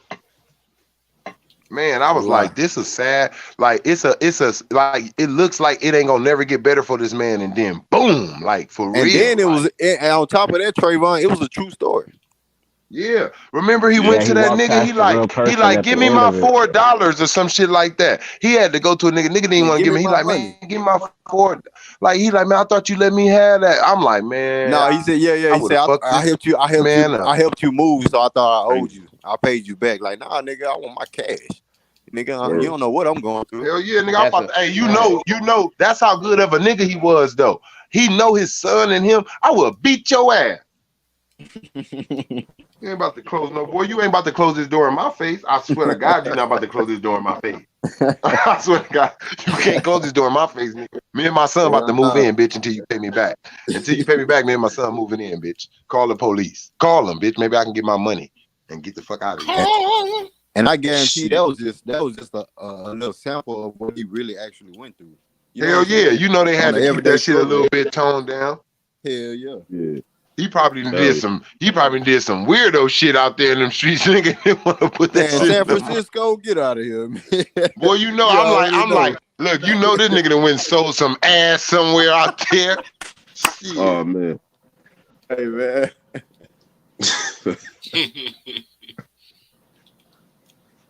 On the real, that shit ain't no joke, man. And then I'm gonna tell you, it was something different. It was something different because usually it'd be a woman and her child. See, it was something different. Will took on something different. He took on a different role. That was supposed to be like a mother struggling. That's how the movies usually come. A mother can't get a job. She got to be out here in the streets and selling her body a little bit. And this, a man rape her and all that. It was from a man's point of view and a man's struggle. And it was different, bro. And it hit the world different and let you see what men go through low key out here, like, you know, with a struggle. Like, and let you know that every woman ain't motherly and shit like that. Like, you know what I mean? She don't always believe in you. She don't always believe in you when you're a good father. You know what I'm saying? Yeah. You know, she ain't willing to be there when it's bad. She just want to be there when it's good. When you thought this nigga was gonna be a goddamn genius doctor, you was all in. Shit didn't go the way you want. I'm sick of this shit. You talking to him like this now. Mm-hmm. It's fact. Yeah, man. Yeah, man. They don't like that type of shit these days, man. They don't like to bring no positive, you know, male role models out here. Like that, and that's what Will do. That's why Will don't play our roles. What up, nigga? Fuck you, boy. He like, nah, I'm not. We do those roles too much. I'm gonna put black men in a positive light, and that's what Denzel was doing. The only reason he won that award is because they finally got him to put black niggas in the negative light with all that crooked cop shit. And I just to add on what you just said about Will Smith, like how he don't put black men to a different light. He even said it himself. He did roles like to be a superhero because a lot of black people didn't get those roles. So at the time, he wanted to show a different light in black men. You know what I'm saying? Let's be honest. Look at what they do to us. Let's be honest. If we really go to all our prominent black roles, we speaking just on general right now because we know good actors now.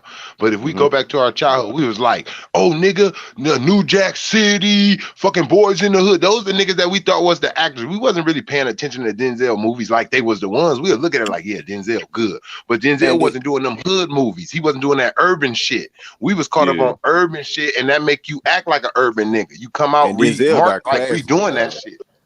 I mean, that's how the movies was marketed towards our generation. Denzel movies wasn't geared towards our generation though. Back in the day, you know what I'm saying? Denzel Washington fans. No, Denzel wouldn't take those. Look, Denzel wouldn't take those roles. He wouldn't even allow them to have him. You know, look at Don Cheadle. Look how Don Cheadle learned. They only got him to play a Crip one time in Colors and do that little shit. Next thing you know, he's like, I never let my people. Hell no. Huh? Devil in the Blue Dress. Denzel Washington. Oh yeah, I seen that too. I seen that too when he was a cold. He was a cold motherfucker. That's one of my favorites of Denzel. Cold motherfucker. That nigga Don Cheadle. Don Cheadle. That's when to me he showed his acting skills with Denzel right there. That's when he brought his stuff to the white people and they start taking chances on him. That's when he got out of the I can just do nigga movies. Word. See, and that's what you really want to do as a black man. Even Mekhi Phifer, I remember hearing him say, "I hate that I allowed them to keep stuck in this role." Even Morris Chestnut, all them niggas say they hate that they kept them in like that nigga street role where you just the fly nigga on the streets and you a ladies man. They like shit. They want Brad Pitt movies. They want those Oscar movies. They don't want to just be getting no best kiss fucking awards, nigga. They want to show they're actors. They are actors and they're professionals. They want to be acknowledged for that their acting, not their bodies and the way they look. That's not a real. So I'm glad Michael B. Jordan picking roles. He picked. You know what I'm saying? That's why he did that movie. That's why he did that movie with Jamie Foxx. That's why he did that movie with Jamie Foxx to show that I got range, bro. Don't try to put me as just a new. I don't want to be your new Wesley Snipes. I'm not trying to be your new Wesley Snipes. That's what they try to do. That's what they try to do to a black man. Look, Chris Tucker. Even Chris Tucker caught on. He said, "I will never do another role to where I'm just smoking weed and shit, doing like because he know the power of TV. A kid is gonna say, damn, that look cool. And he's gonna go outside and try to mimic it. When niggas, we were old enough, but those young kids who watched Friday, guess what they was doing? Going in the backyard, trying to put grass in it and acting like they was smoking. In 95, I was 6 years old. My parents was watching Friday laughing. I'm like, what the fuck y'all watching? As soon as I got a glimpse of it, the nigga was smoking weed and they laughing. I'm in the backyard trying to roll some grass up in the backyard and shit. Trying to imitate Chris Tucker, you know what I'm saying? So I already know what you're saying. You see some real shit. Have y'all ever seen Lawrence Fishburne ever do another role where he beating on a woman? No. No. hell Since no. Jason Leary. He had never. He said that he got an interview where he said that. He said, I mean, you know, he said I was told. He said I was told that I would get an Oscar nomination if I took that role. Yeah, they tricked that nigga, like, man. Yeah, he said I didn't. He said that's the only reason I took that role because he said it was something so much out of my character that I will get that type of record, and he didn't. Him or Angela Bassett, they didn't get no nominations for that whole movie, and he ain't never played no nigga role again like that. No. You gotta look at that. You gotta look at how they're. You gotta look at how the black men these days are starting to make them cast them. That's why you don't see them in a lot of movies because they like, if I'm not doing that Brad Pitt and all that other shit, Matt Damon shit, don't come calling me then. Because a lot of those movies that those white men do, the fucking lead actor was black. Yeah, man, he started doing them Alex Cross, all that Alex Cross shit, he's black. Go read the real book. Alex Cross is black. That's why Tyler Perry, even though I think he fucked it up, but Tyler Perry, he should have let a real black action actor do it, but he was trying to let people know that some of these people that they put in these movies are black. Right, I understand what Tyler Perry was trying to do. Put his face on Yeah, it. he was just trying to let people know, like, they are covering up. They've been doing that shit. When they show you any movies in Egypt and they putting white actors in it, why y'all don't want to put the real people that was over there in the fucking movie? That's like basically having a movie filmed in China and don't have no Chinese people in it. Come on, man. That's crazy. How the fuck you filming a movie in fucking Egypt? How the fuck you filming a movie anywhere in Africa and you ain't got no black people in it? No like black. full real black people. Come on, yo, especially that movie called Passion of the Christ, man. Everybody knew Jesus was black, man. Everybody knew Jesus was black, man. Come on, man. Man, everybody over there had some black on them. It was hot than a motherfucker over there, man. Like, bro, you know what I'm saying? Like, we understand. We read the scriptures, and y'all put that on TV. Like that's what it is. When you put something on screen, you're supposed to believe it. That's what in their eyes. You know what I'm saying? So we got Mel Gibson and all these guys putting out. And for people who didn't know that magician shit, and I'm gonna tell you, as I got older, I stopped watching magicians like magic because I know it said in the Bible you don't supposed to dib and dabble in that shit neither. Yeah, and that's what the motherfuckers was doing. Like when you go to these magic shows and you like, wow, and all that. Let me tell you, that's who was going against Moses. Magicians. They was trying to do them little magic tricks and shit, acting like they God was changing shit to red and making shit appear and change and all that. That was the motherfucking magician. He'll come with a prophet and think it was some trickery shit. Yeah, basically, they'll go get a nigga who knew tricks and all that, knew how to move his hands faster than your eyes, and you'll believe it. You like, oh my God, like they made motherfuckers just the same way before they let us know these things, how they make smoke all in the club. That's what they was doing back in the days, making smoke rise behind niggas and fireworks go off. You like, wow, look at the power. Motherfucker tricking your ass. Yeah, facts, man. Saying that David Blaine shit. Remember that David Blaine shit? That they try to say how long could he underwater and shit? They had that shit on TV. Mm-hmm. Hey, come on, man. That's that witchcraft shit, man. Man, fuck David Blaine. Bitch ass nigga, man.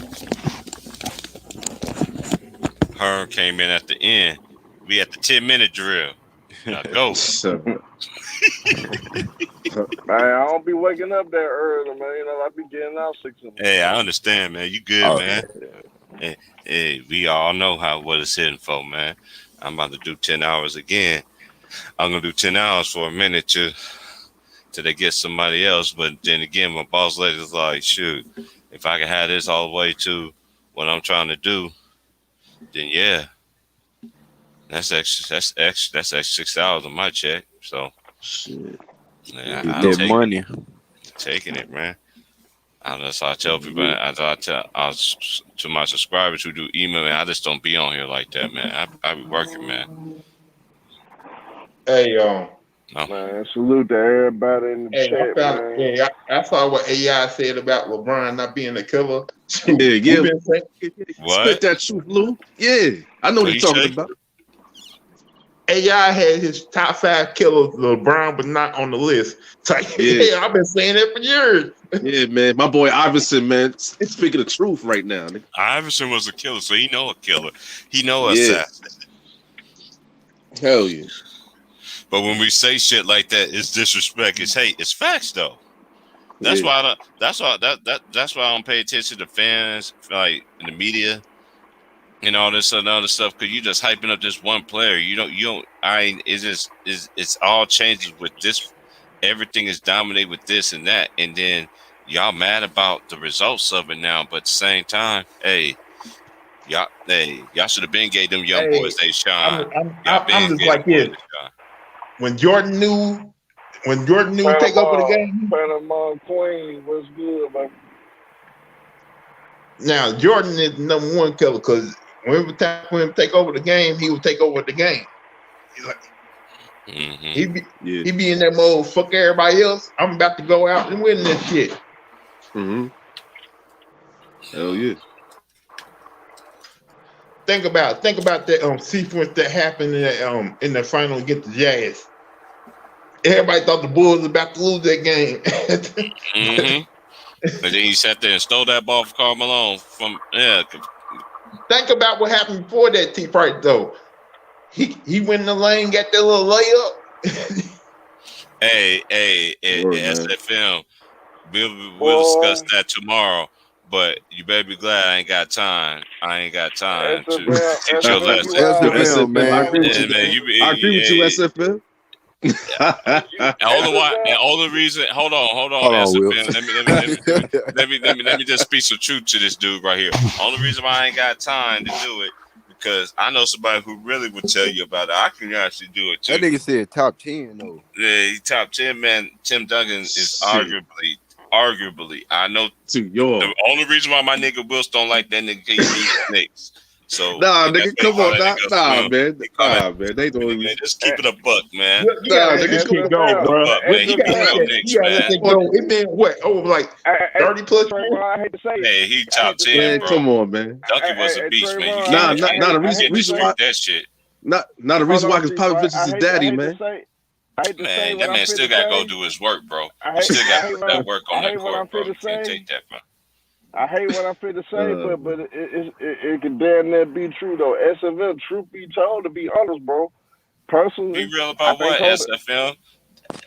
Name one thing Duncan can't do. He played in the system. You can't knock a player who stayed for one player. That's how it was when we was growing up. Oh man, you know what I'm saying? You stayed with one team. Hey, that's how it was. He stayed, and he put and his numbers show. The only thing that Duncan will never have, that all the greats have, is what, y'all? A repeat. Yep. That's the only thing he don't have. I was gonna cook his stupid ass though, cause SFL, truth be told, SFL, I hate to say it, but you can arguably put him back over Kobe Bryant. But yo, I'm about to say, yo, SFM, man, I'm on your side on this, man. That's all I gotta say about that. Because they both in the same era. They both won 5. It can be. But the only thing is a guard and a forward, but it can be a comparison because Duncan got 5. And look, when Kobe wasn't winning, Duncan was winning. But Duncan won in 3 different decades. Right, and that's the one thing, Duncan. Man. Hey, we ain't got the time for you, SFM. I got 5 minutes, man. I ain't fucking with y'all niggas too late. I messed around and stayed with y'all niggas 11:40 yesterday. I ain't doing it today.com. Come on in though. I won't go see nothing until you say that. I don't think I don't have Duncan over Kobe, but I can understand. I can understand why some people will have that as an argument though. Now, I can see that. Listen, we gonna put listen. We gonna put it like this right here, and we gonna cut straight to the. We gonna get it to the facts. All right. When we talk about, all right, man, you got 5 minutes, man. This only gonna take me 2. I might start up my this only gonna take me. This only gonna take me 2 minutes. It ain't gonna take you. But listen, Herm.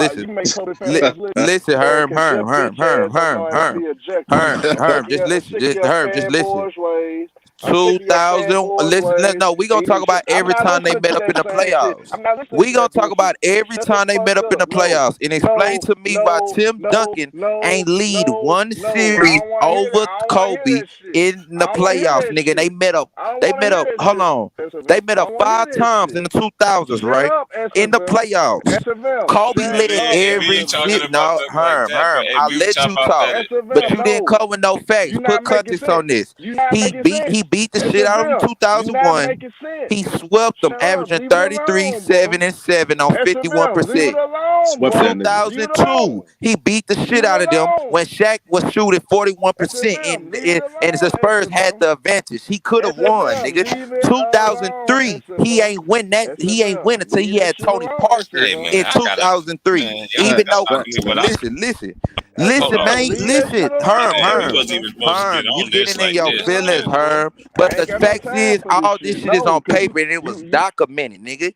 That nigga won one series against Kobe Bryant in 2003, nigga, and that was Tony Parker, and that was because Tony Parker closed that bitch out, nigga. Everything in 2004, the next year, they lost, nigga. They down there got swept again. Kobe led that series, nigga. 2008, listen, 2008, he came off 2 knee surgeries. You closed-minded ass nigga. He came off 2 knee surgeries 2007 off season, nigga. And Paul Gasol did shit against Tim Duncan, and Kobe beat him in a 4-1 series, nigga. Be quiet, man. You don't know nothing you talking about, man. You just talking about off the emotion. Let's be real. The nigga talk about the time where he missed the fucking finals for 6 years, nigga. He missed the fucking finals for 6 years, nigga. He was out in the first round by the Memphis Grizzlies. He got swept by the Suns, the same team that Kobe beat in the Western Conference Finals 2010. Like, let's be honest. Why was he missing the finals for 6 years? Stop talking about 2007 when he didn't even win a finals MVP, nigga. He didn't even do good 2007 finals, nigga. Let's be real. If I put his numbers to Karl Malone, nigga, Karl Malone, I'm gonna blow him out, nigga. Fuck is you talking about? He don't got these. Hey, I'm here. Hey, if we don't do that, hey. First of all, SFM, you taking this way out of context of what we're trying to say here. That's one thing. And number two, and that's the only thing Herm was trying to say. He ain't trying to do. We wasn't even. If we just say this argument can be made, and honestly, no matter how you feel about Kobe, I like Kobe too. It can be an argument, can be made for Duncan though. Honestly, it can. Listen, T Price, hear me out. I cannot I have understand the head to head and all that shit, but T Price, hey, all right, man, you got 1 minute.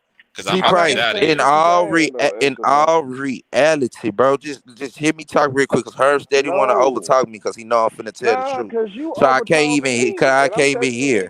If I go to every playoffs where Duncan couldn't even have the advantage to win over Kobe, Kobe led the series no matter what and closed them out. Now listen to what I'm saying.